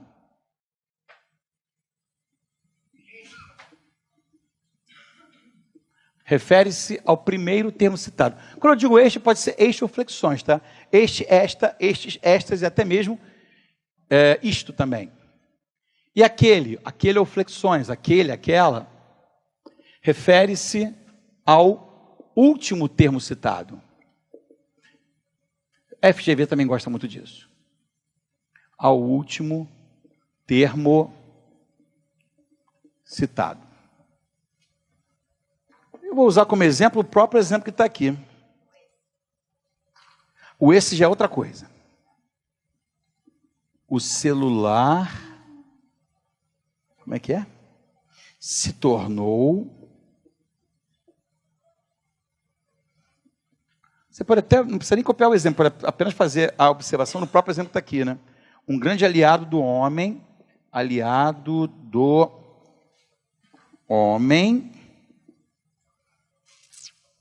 vírgula. De quem você acha que ele está falando quando ele fala assim, ó, embora esse nem sempre se realize, nem sempre ele está ao homem ou ao celular? Eu acho que ele está mais se referindo ao celular. Então eu vou escolher que seja o celular, tá? Embora aquele.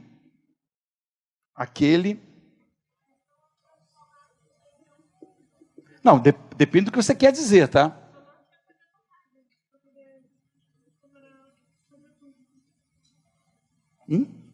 Que foi, Tatiana? Por quê? Ah, sim. É verdade. É verdade. Todas as tarefas.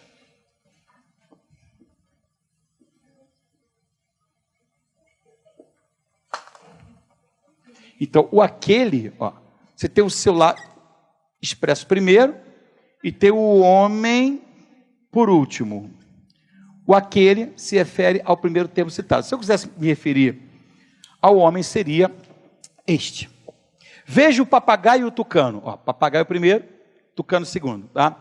Veja o papagaio e o tucano. Então eu vou dizer assim, aquele é verde e este é preto. Aquele é o papagaio, dito primeiro, e o tucano é o preto, é este, né? Veja o papagaio e o tucano. 2 pontos. Aquele é verde, este é preto. Repare bem, isso aqui não liquida tudo que pode ser dito. Eu troquei? Troquei? Peraí. Isso aqui não liquida tudo que pode ser dito sobre esse assunto, não. Esse assunto é complexo. Então, de novo, olha só, vamos lá de novo. Ó. Veja o papagaio, que foi o primeiro, e o tucano, que foi o segundo. Papagaio e tucano. Aquele é verde. Este é preto. Não foi isso que eu falei? Eu acho que sim. É. O celular. Ah, eu troquei aqui. Tem razão. Desculpa, perdão. Troquei mesmo. Não, eu troquei mesmo. Troquei aqui mesmo. Foi distração minha. Desculpem. Tem razão. Olha aqui, ó. O este refere-se ao último. Tem toda a razão, amigo. Desculpem. E aquele refere-se ao primeiro. Exatamente. No exemplo eu coloquei certo. Eu até falei certo na hora de escrever aqui.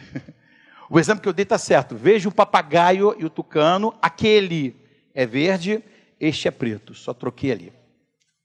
Corrija aí para não dar erro, tá? É isso mesmo.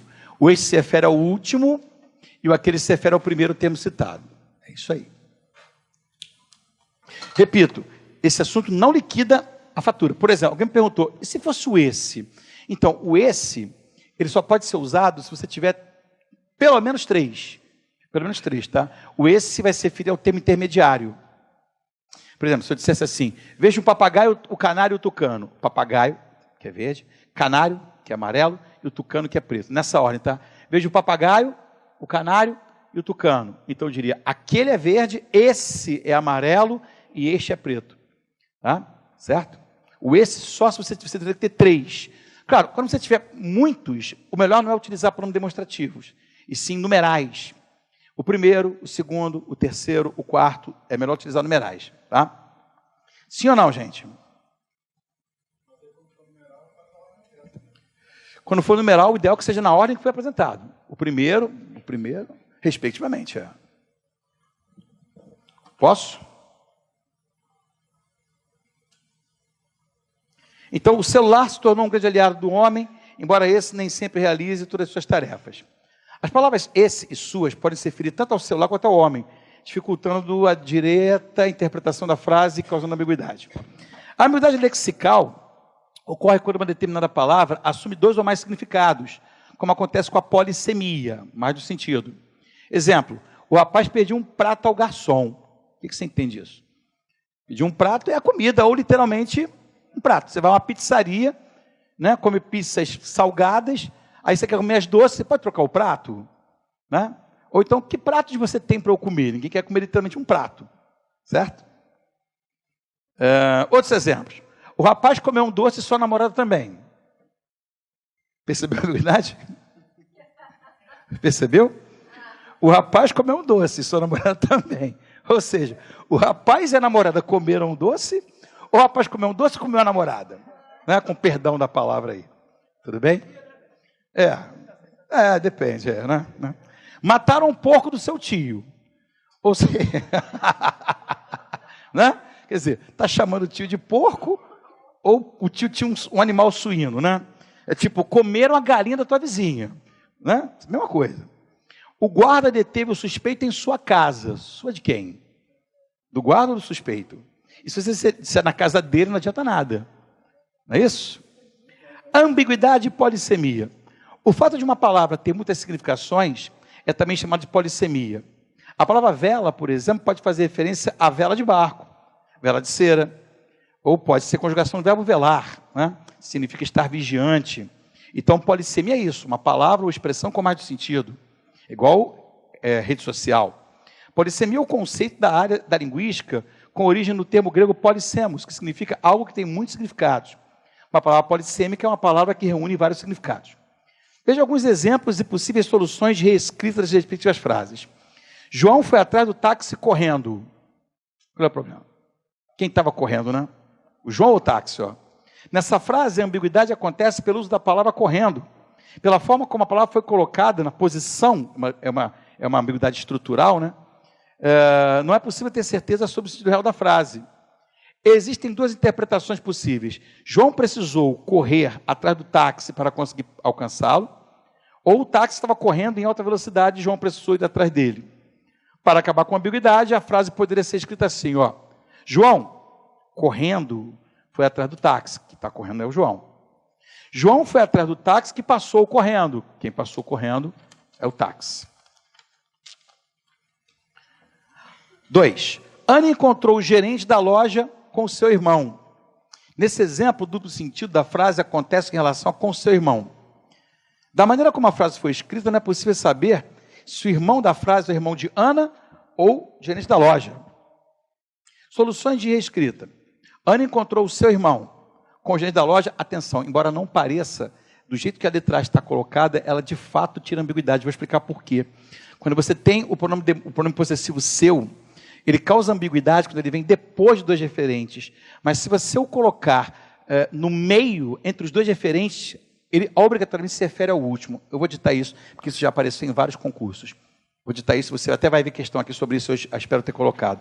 Posso falar? Vamos lá.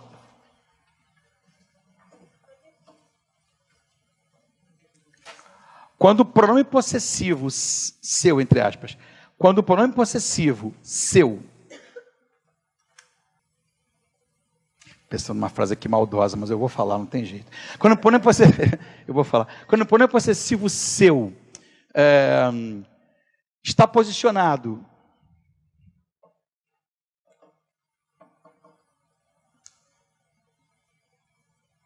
entre dois possíveis referentes, está posicionado entre dois possíveis referentes,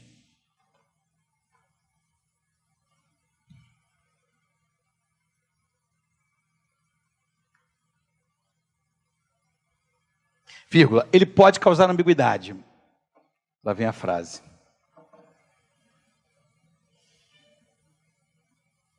Posso falar? Desculpe, mas a frase me surgiu agora, não tem como não falar. Posso? O juiz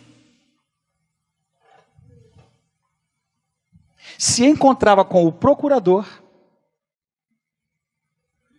O juiz se encontrava com o procurador em seu gabinete. Não deveria, né? Dependendo, se conversaram, celular, Instagram, Telegram. O juiz se encontrava com o procurador em seu gabinete. Sublinhou em seu gabinete. Bota 1 no juiz e 2 no procurador. Concorda que não dá para saber no gabinete de quem? Então, meus amigos, você vai ver várias questões de concurso exatamente com isso aí. Tá? Só que tem um detalhe. Se você pegar a expressão em seu gabinete e colocar entre os dois, ela obrigatoriamente se refere ao primeiro termo. Eu estou avisando, isso já caiu em diversos concursos. Então, continuando a observação. Vai lá. Se a expressão, abre aspas, se a expressão, abre aspas, em seu gabinete,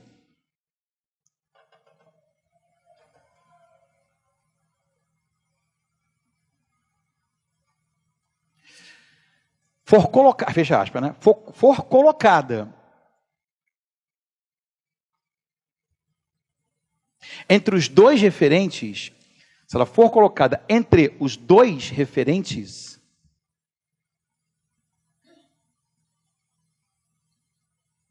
vírgula, o pronome possessivo seu, entre aspas, o pronome possessivo seu, refere-se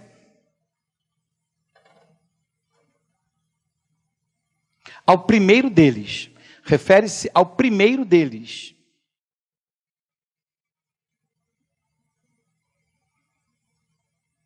Exemplo. O juiz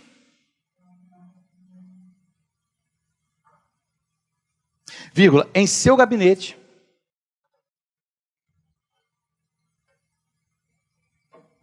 vírgula, encontrava-se com o procurador. O juiz, em seu gabinete, encontrava-se com o procurador. São várias questões com essa pegada aí. Várias. O juiz, vírgula, em seu gabinete, vírgula, encontrava-se com o procurador. Muitos vão achar que não desfaz a ambiguidade, mas desfaz. Tá? Se aparecer no concurso, vai nessa. Ou seja, esse em seu gabinete, colocado entre o juiz e o procurador, se refere ao juiz. Pode puxar uma seta do seu para juiz. Cai bastante isso.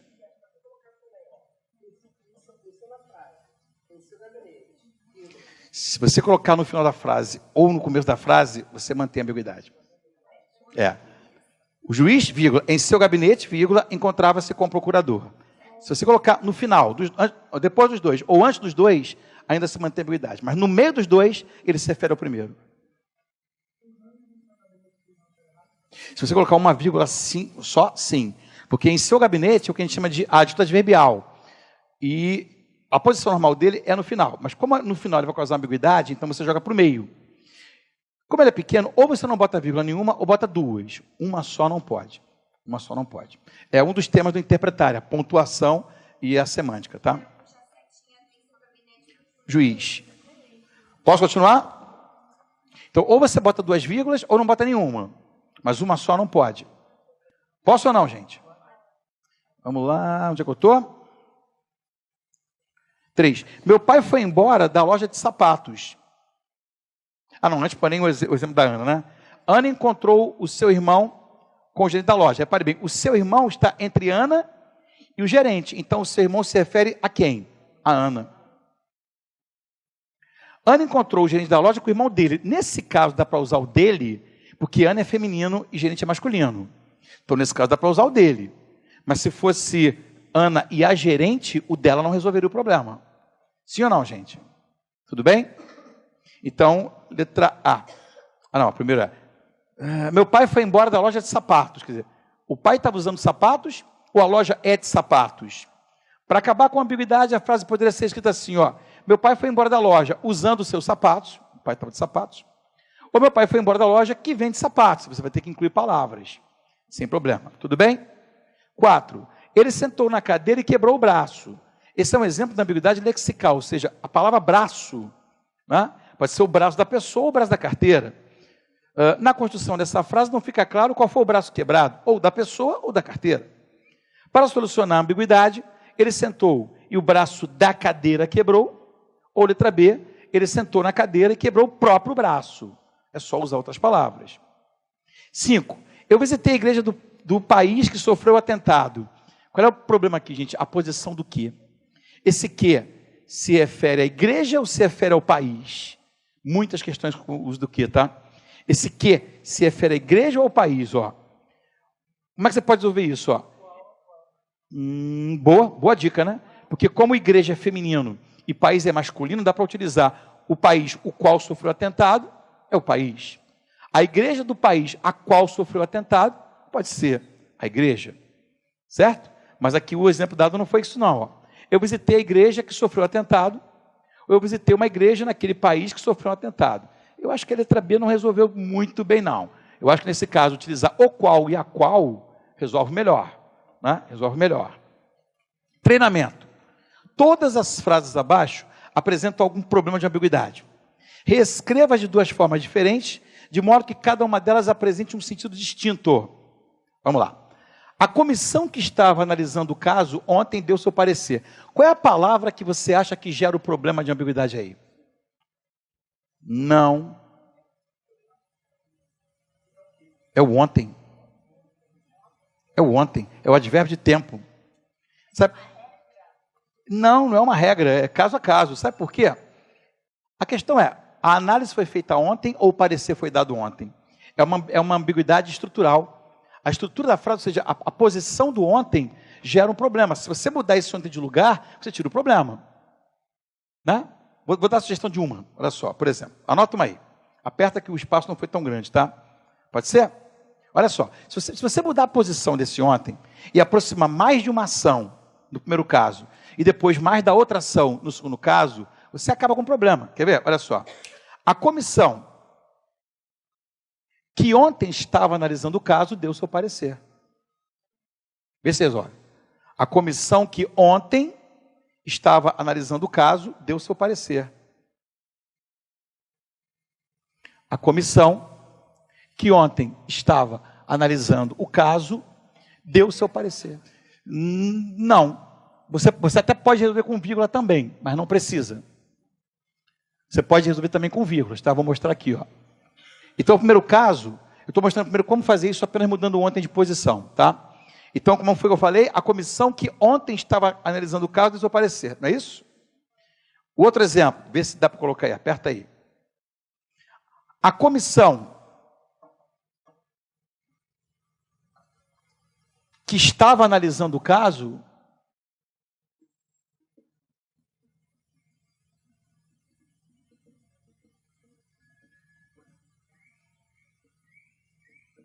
deu ontem seu parecer.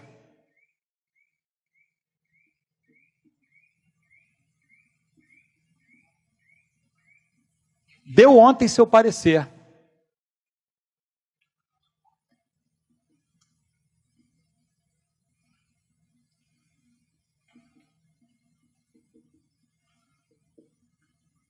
Resolveu o problema ou não resolveu? Vê se entendeu. Né? Deu ontem seu parecer. Ou analisou ontem. Dá para resolver com vírgula? Dá. Às vezes a questão pede você fazer isso com vírgulas. Diga. Eu acho que nessa posição aqui vai ainda manter a ambiguidade. Está muito distante. O segredo é você aproximar a palavra que está mal estruturada perto de uma ação ou perto de outra. Mas olha só, dá para resolver com vírgula. Quer ver? Ó? A frase é essa aqui que eu botei mesmo? É isso, né? Olha só, se eu fizer assim, a comissão, vírgula, que estava analisando o caso, vírgula, ontem deu seu parecer, essa parte aqui, a comissão, se une com essa oração aqui, ó. Se eu dividir as orações aqui, a oração começa aqui e termina aqui. Então, esse ontem, do jeito que eu coloquei as vírgulas aqui, se refere a dar o parecer. Sim ou não? Tudo bem? Mas se eu pegar, eu vou botar aqui as pinhas, ó, a comissão que estava analisando o caso ontem deu seu parecer. Se eu mudar um pouquinho a posição da vírgula, olha só, a comissão, vírgula, que estava analisando o caso ontem deu seu parecer. Esse ontem passa a se referir a analisar o caso. Ele passa a fazer parte desta oração aqui. Vê se entendeu. Eu isolei, tá? A comissão, vírgula, que estava analisando o caso, vírgula, separei, ontem deu seu parecer. Então, a oração começa aqui, em a comissão, e termina aqui. Então, a comissão ontem deu seu parecer. Esse ontem se refere a seu parecer. Se eu mover a vírgula, né, para depois do ontem, né, imagina só a vírgula que depois do ontem para você visualizar melhor. Olha só. Se eu mover para depois do ontem, a frase fica assim, ó, a comissão, vírgula, que estava analisando o caso ontem, vírgula, já mudou o sentido. Certo? Esse ontem já passa a se referir a Analisar. Entenderam ou não entenderam, gente? É só você colocar antes ou depois do ontem. Vou voltar para como estava, para quem de repente copiou. Entenderam? Então dá para usar a vírgula também. Eu acho que no início e no final, a distância, né, das duas ações, analisar e dar o parecer, pode ainda se referir às duas, causando ambiguidade. Mas quando você cria essa proximidade do ontem com uma ação ou com outra, você deixa mais preciso o sentido. Tá? Mas é claro, no final ainda acho melhor do que no começo. Né? Deu seu parecer ontem. Entendeu? Ou deu ontem, se você colocar aqui também, ó, fica bem claro. Ó. Deu ontem seu parecer. Traz para cá, isso vai dar o mesmo sentido aqui. Ó. Esse aqui, ontem, deu, ou deu ontem, vai dar no mesmo. Se você jogar aqui, vai dar no mesmo sentido. Deu ontem seu parecer. É aproximar. Não. Você não precisa usar a vírgula nesse caso, em momento algum. Eu só utilizei. É uma outra forma de você fazer, entendeu? É uma outra forma. 2, posso, gente? Saindo do tribunal, vimos pessoas ilustres. Qual é o problema dessa frase? Não, esse é o problema, né? Não entendeu? Quem estava sendo tribunal? Nós ou as pessoas ilustres? Não, podem ser as pessoas ilustres. O verbo está no gerúndio. Vê se concorda. Não concordam? Não. Dá não. Quem está sendo tribunal? Nós ou as pessoas ilustres? Não, gente, é ambíguo. É ambíguo. A questão é que você tem que usar... Não é não. Não. Você não tem noção como tem questão sobre esse caso aqui, igualzinho. Muita questão. Pô. Vamos lá, bota aí, ó. Eu vou mudar um pouquinho a ordem da frase, tá? Aí. Vimos pessoas ilustres.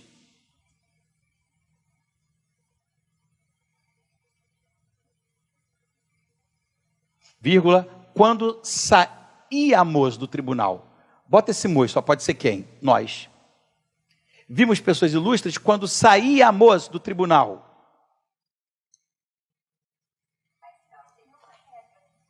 É caso a caso. É caso a caso. E a outra? Pode usar espinhas para facilitar, tá? Vimos pessoas ilustres, vírgula, quando saíam do tribunal. Saíam, com M no final. Saíamos só pode ser nós. Saíam só pode ser elas, pessoas ilustres. Resolveu ou não resolveu? Quando saíam do tribunal. Se você diz quando saíamos, só pode ser nós. Se diz quando saíam. A minha preocupação aí foi colocar frases que eu sei que já apareceram em concurso.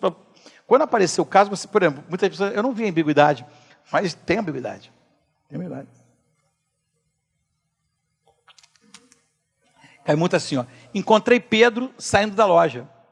Quem estava saindo da loja? Eu ou Pedro? Esse gerúndio é complicado. Exatamente, entendeu? Encontrei Pedro saindo da loja. Eu estava saindo da loja ou Pedro? Agora, quando eu saía da loja, enquanto eu saía da loja, encontrei Pedro. Encontrei Pedro enquanto ele saía da loja. Acabou o problema. Pode ser? O jogador comemorou o aniversário do amigo na sua casa. Olha na sua casa aí nessa posição. Aí você faz aquele macete que eu te dei, né? Jogo na sua casa entre os dois. O jogador comemorou na sua casa, pode ser entre vírgulas ou não. O jogador comemorou na sua casa o aniversário do amigo. O jogador comemorou na sua casa o aniversário do amigo. Resolve o problema se eu utilizar na casa dele? Não.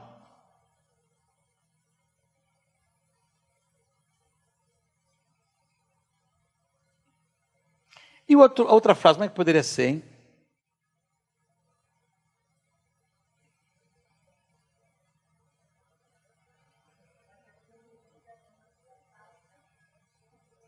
A primeira frase que eu falei foi que o jogador comemorou na sua casa, não é isso?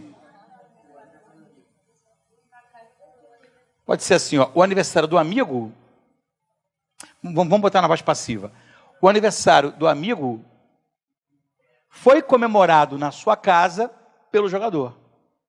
O aniversário do amigo foi comemorado na sua casa pelo jogador. Ou, olha só, também poderia ser uma maneira mais elegante, também poderia ser assim, ó. O jogador comemorou o aniversário do amigo na casa deste. Ficaria até melhor. Olha só, o jogador comemorou o aniversário do amigo na casa deste. Deste só pode ser de quem? Do amigo. E se eu dissesse que o jogador comemorou o aniversário do amigo na casa daquele só poderia ser quem? Jogador. Ó, de novo, ó.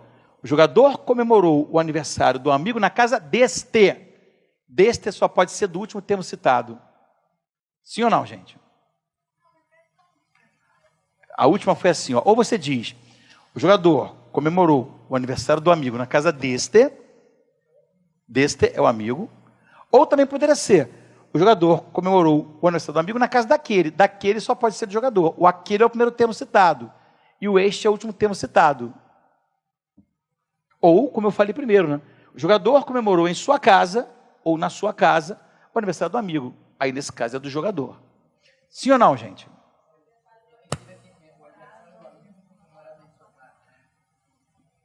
O aniversário foi em sua casa pelo jogador. É. Olha, a 4 é um problema de polissemia. Ó. O cadáver foi encontrado perto do banco. Que banco? Banco de praça ou agência bancária? É só trocar banco por agência bancária. Né? O cadáver foi encontrado perto da agência bancária. Ou dá o nome para o banco, Banco Itaú, Banco do Brasil. O cadáver foi encontrado perto da agência bancária.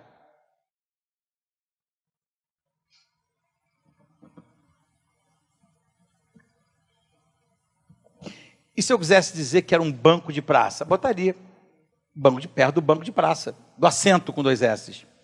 Perto do assento com 2 S's. Ou do banco de praça.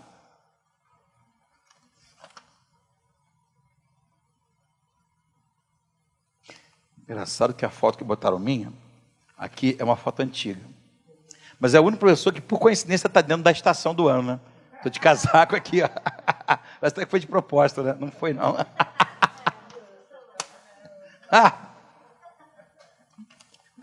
Vamos lá, gente. Juntos agora, por causa do tempo, tá? Vamos lá. Assinale o item em que o pronome relativo que pode causar ambiguidade. Juntos, mas eu te dou um tempo para você pensar uma a uma, né? Pensa aí. Olha só, uma vez uma questão, uma frase engraçada. Se fosse uma frase assim, deixa eu ver, como é que era a mesma frase? Era, como é que é mesmo? O professor, ai meu Deus, o professor levou o cão em seu automóvel. É ambíguo? Não, porque o cão não pode dirigir. Tinha uma questão assim, entendeu? Essa não é ambígua, porque o cão não pode dirigir. Entendeu? Mas se fosse, a babá levou o bebê em seu pequeno carro. Aí é ambíguo. Porque o carro pode ser carrinho de bebê. Entendeu? Então depende da palavra, tem que ver caso a caso. Né? O professor levou o cão em seu carro. O cachorro não tem como ter carro. Não tem como dirigir, a não ser que seja o Muttley do Dick Vigarista, da Corrida Maluca. O Muttley dirige carro. Sabe o que é o Muttley, né, gente? Eu não quero me sentir tão velho assim. Vamos lá. O Muttley é um cachorro. Vamos ver juntos, gente, senão o tempo não deixa. O homem que cumprimentei é o gerente desse banco. Pode causar ambiguidade? Não pela posição. Não porque o que vem logo depois do homem. Não tem como causar ambiguidade. O aluno que estuda vence cedo ou tarde. Esse aqui causa ambiguidade? Não, porque só tem o aluno antes dele. Só tem o aluno.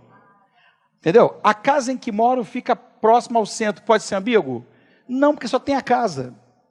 Aquela é a mulher do juiz que cursou comigo a falar direito. Pode ser ambígua? Aí sim.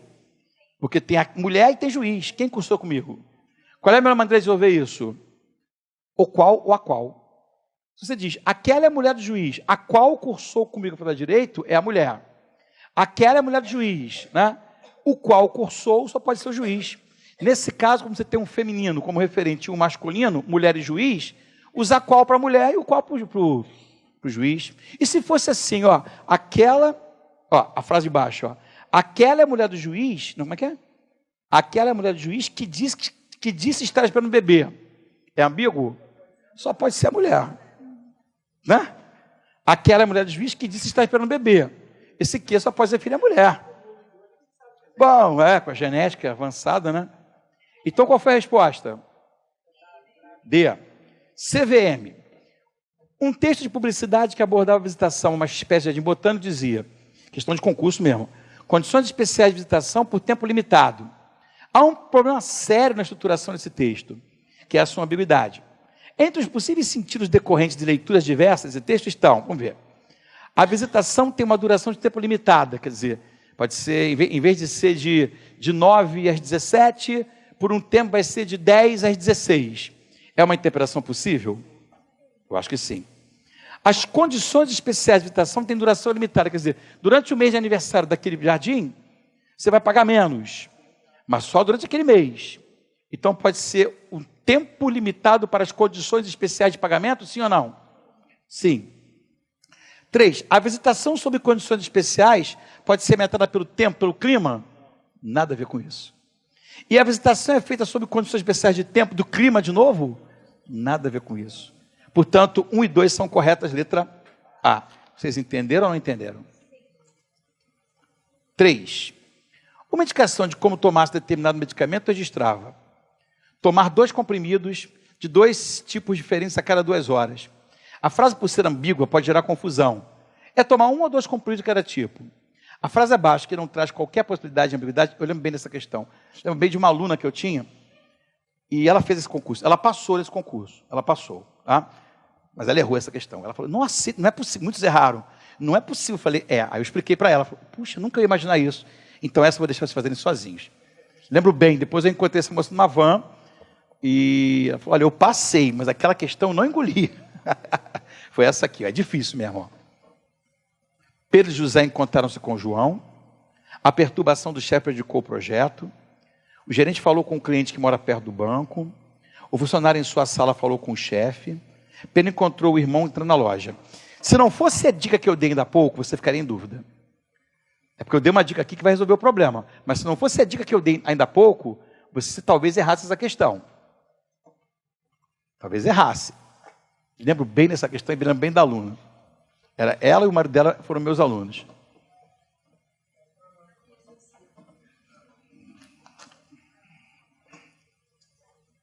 Bom, já descobriu a resposta? Eu acho que você vai acertar porque eu dei uma dica sobre isso. Então, qual você acha que é a resposta? Que não tem ambiguidade. É a D. Porque eu falei para você que quando você botar o sua entre 2 possíveis diferentes, ele obrigatoriamente se refere ao primeiro. Agora, diz para mim, que outra opção você acha que também não tem ambiguidade? Foi a dúvida, foi a que ela marcou. Não, a letra A é ambígua. A letra A é ambígua, porque a letra A, olha só, Pedro e José estavam juntos quando encontraram com João ou se encontraram com ele em momentos diferentes? A que ela marcou não foi a letra A, não, a letra A é ambígua. Sabe qual foi que ela marcou? A B. A B. Porque a B parece que não tem ambiguidade. Parece ou não parece, gente? A letra B parece... a perturbação do chefe predicou o projeto, sabe qual é o problema? A questão é, o chefe é agente ou paciente? Ele perturbou ou foi perturbado? É muita maldade, né? É muita maldade, né? Ele perturbou ou foi perturbado? Ele é agente ou paciente? É aquela questão de complemento nominal ou atitudinal, né? Se for agente, é atitudinal. Se for paciente, é complemento, entendeu? Ele perturbou ou ele foi perturbado? Entendeu? Então, ela é ambígua, é muito sutil. É muito sutil. Então, a resposta é a letra D. Você mataria porque você viu o que eu falei para você. Se o seu aparecer, ou sua, entre 2 referentes, ele se refere ao primeiro citado. Então, esse em sua sala se refere ao funcionário. 4. E o exemplo que escolheu para ilustrar o seu comentário. A questão do cachorro está aqui, ó. A do cachorro está aqui, ó. O item abaixo, em que o uso do possessivo seu é ambíguo, vamos ver. O publicitário fez comentário sobre o seu outdoor. É ambíguo? Não, porque só tem um publicitário como referente. Então, o seu só pode ser o publicitário. O cronista levou o cachorro em seu automóvel. É ambíguo? Não, porque cachorro não pode dirigir. Entenderam? O jornalista transportou as mercadorias em seu horário de trabalho. Claro que o horário de trabalho não pode ser das mercadorias, só pode ser de jornalista. Então, não é ambíguo. O secretário viu o professor de debate em seu escritório. Essa é ambígua. Porque o seu vindo nessa posição pode ser filho de secretário ou professor. E o jornalista dizer sobre o seu texto só pode ser do jornalista. Sim ou não, gente? IFAM. Magistério, tá. Frases sem ambiguidade das que estão abaixo. Pedro e Maria vão desquitar-se. É ambíguo? É? Vão se desquitar um do outro ou cada um de seu próprio cônjuge? Vê se entendeu. Eles são casados ou vão desquitar-se de outras pessoas? Entenderam? Essas são ordosas, porra. Enche seu filho de bolachas. Essa é ótima. Não entendeu? Em São Paulo, biscoito é chamado de bolacha. É bolacha pancada ou é bolacha biscoito? Viu? Conheci o prefeito e a menina de que gosto. Gosto de quem? Prefeito da menina. Teria que ser do qual para prefeito, da qual para menina. Entendeu? O homem trouxe o seu automóvel para a mulher. Nessa posição não é ambíguo. Se eu dissesse, o homem disse para a mulher que levaria o seu automóvel para a oficina, seria ambíguo. Mas o homem trouxe o seu automóvel para a mulher, esse seu só pode se referir ao homem. É aquela dica que eu dei, quando vem entre dois, se refere ao primeiro. Entenderam?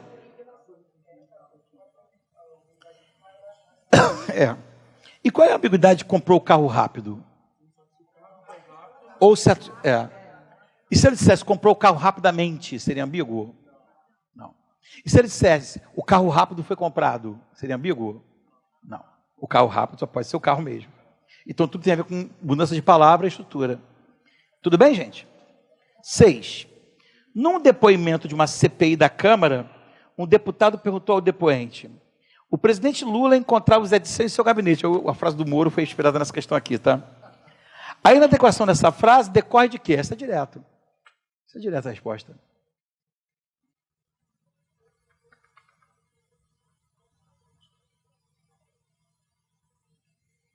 Qual o problema, gente? Ambiguidade, gente. A frase é ambígua. Seu gabinete é de quem? Do Zé Dirceu ou do Lula? O problema aí é a ambiguidade.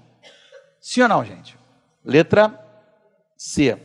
Essa 7 eu adoro. Olha essa 7 que eu adoro. Ó. Um pequeno comunicado de um colégio religioso dizia: Santo Agostinho era bastante perseverante, quer dizer, persistente, né? E ficava horas e horas rezando a fim de que aperfeiçoasse seus defeitos, mesmo após todos estarem dormindo. Esse texto pode levar-nos a entender que Santo Agostinho, olha só as opções. Adoro essa questão. Posso? Pensa comigo. Santo Agostinho quer aperfeiçoar os defeitos? Se ele fosse aperfeiçoar os defeitos, ele seria mais pecador. Ele quer, na verdade, aperfeiçoar as virtudes e eliminar os defeitos. Olha como é que a má escolha de palavras gera uma interpretação errada. Como é que ele vai querer aperfeiçoar o defeito? Ele não quer, ele quer eliminar o defeito. Ele quer eliminar o defeito, ele não quer aperfeiçoar o defeito. Porque se ele quiser aperfeiçoar o defeito, ele quer ser mais pecador. E é isso que a frase, pela sua má estruturação, nos leva a entender. Ou seja, a resposta é a letra A. Vocês entenderam? Ele quer eliminar o defeito. Ele quer eliminar o defeito, ele não quer aperfeiçoar o defeito. Sim ou não, gente? No cartão de apostas da Mega Sena aparece o seguinte: confira suas apostas nas casas lotéricas, pela imprensa ou pela internet. Você sabe que são 3 maneiras que você pode conferir, né? Ou você confere pela internet, entrando no site da Caixa, ou você vai, o jornal, tem lá, o jornal impresso, né? Ou pela televisão, enfim, são algumas formas. Para evitar possíveis ambiguidades, uma redação mais adequada, para ficar mais claro, para essa mesma frase, mantendo o sentido original, ou seja, você tem 3 mídias para verificar o resultado da Mega Sena.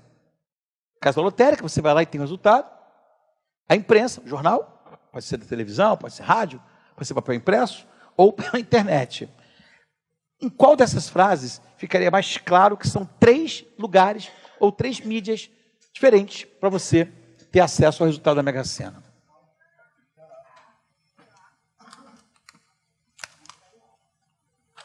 Já viram? Deixa eu ver a letra A. Confira suas apostas pela imprensa, vírgula, pela internet ou nas casas lotéricas. Deixa claro? Eu acho que deixa. Vamos ver a letra B. Confira suas apostas pela internet nas casas lotéricas. O que dá a entender? Que você vai acessar um terminal de internet na casa lotérica. E não é isso. Entendeu? Letra C. Conferências apostas nas casas lotéricas, pela imprensa e pela internet. Quer dizer, de novo, você vai na casa lotérica, você tem internet e tem jornal lá. D. Conferências apostas pela imprensa ou pela internet, onde? Nas casas lotéricas, mesmo erro. Né? E conferências apostas pela internet ou pela imprensa, na casa lotérica, mesmo erro. As opções de baixo são praticamente a mesma coisa. Dá a entender que na casa lotérica você vai ter um terminal, vai ter um jornal. Não é isso. Letra A, tudo bem? Todas as sentenças abaixo, esse concurso do FJ aqui não foi vestibular não, tá? Foi questão de concurso para o quadro administrativo do FJ, tá? Todas as sentenças abaixo apresentam ambiguidade. A ação alternativa em que a ambiguidade não pode ser desfeita com a simples alteração da ordem das palavras. Porque, olha só, porque o problema das letras A, B, C e D é a ambiguidade estrutural. Mas na letra E, o colega percebeu bem, é uma ambiguidade lexical, é o problema da palavra banco. Então não é uma questão de você mexer, é questão de você mudar a palavra. Mas olha só, na letra A, não dá para saber se o de chocolate se refere ao bolo ou ao sorvete. Então, se você mudar a posição, você resolve. Por exemplo, assim, ó, as crianças comeram bolo de chocolate e sorvete. Ou as crianças comeram sorvete de chocolate e bolo. Você resolveu o problema, mudando a posição. Ela viu a moça com um binóculo. Ele, né?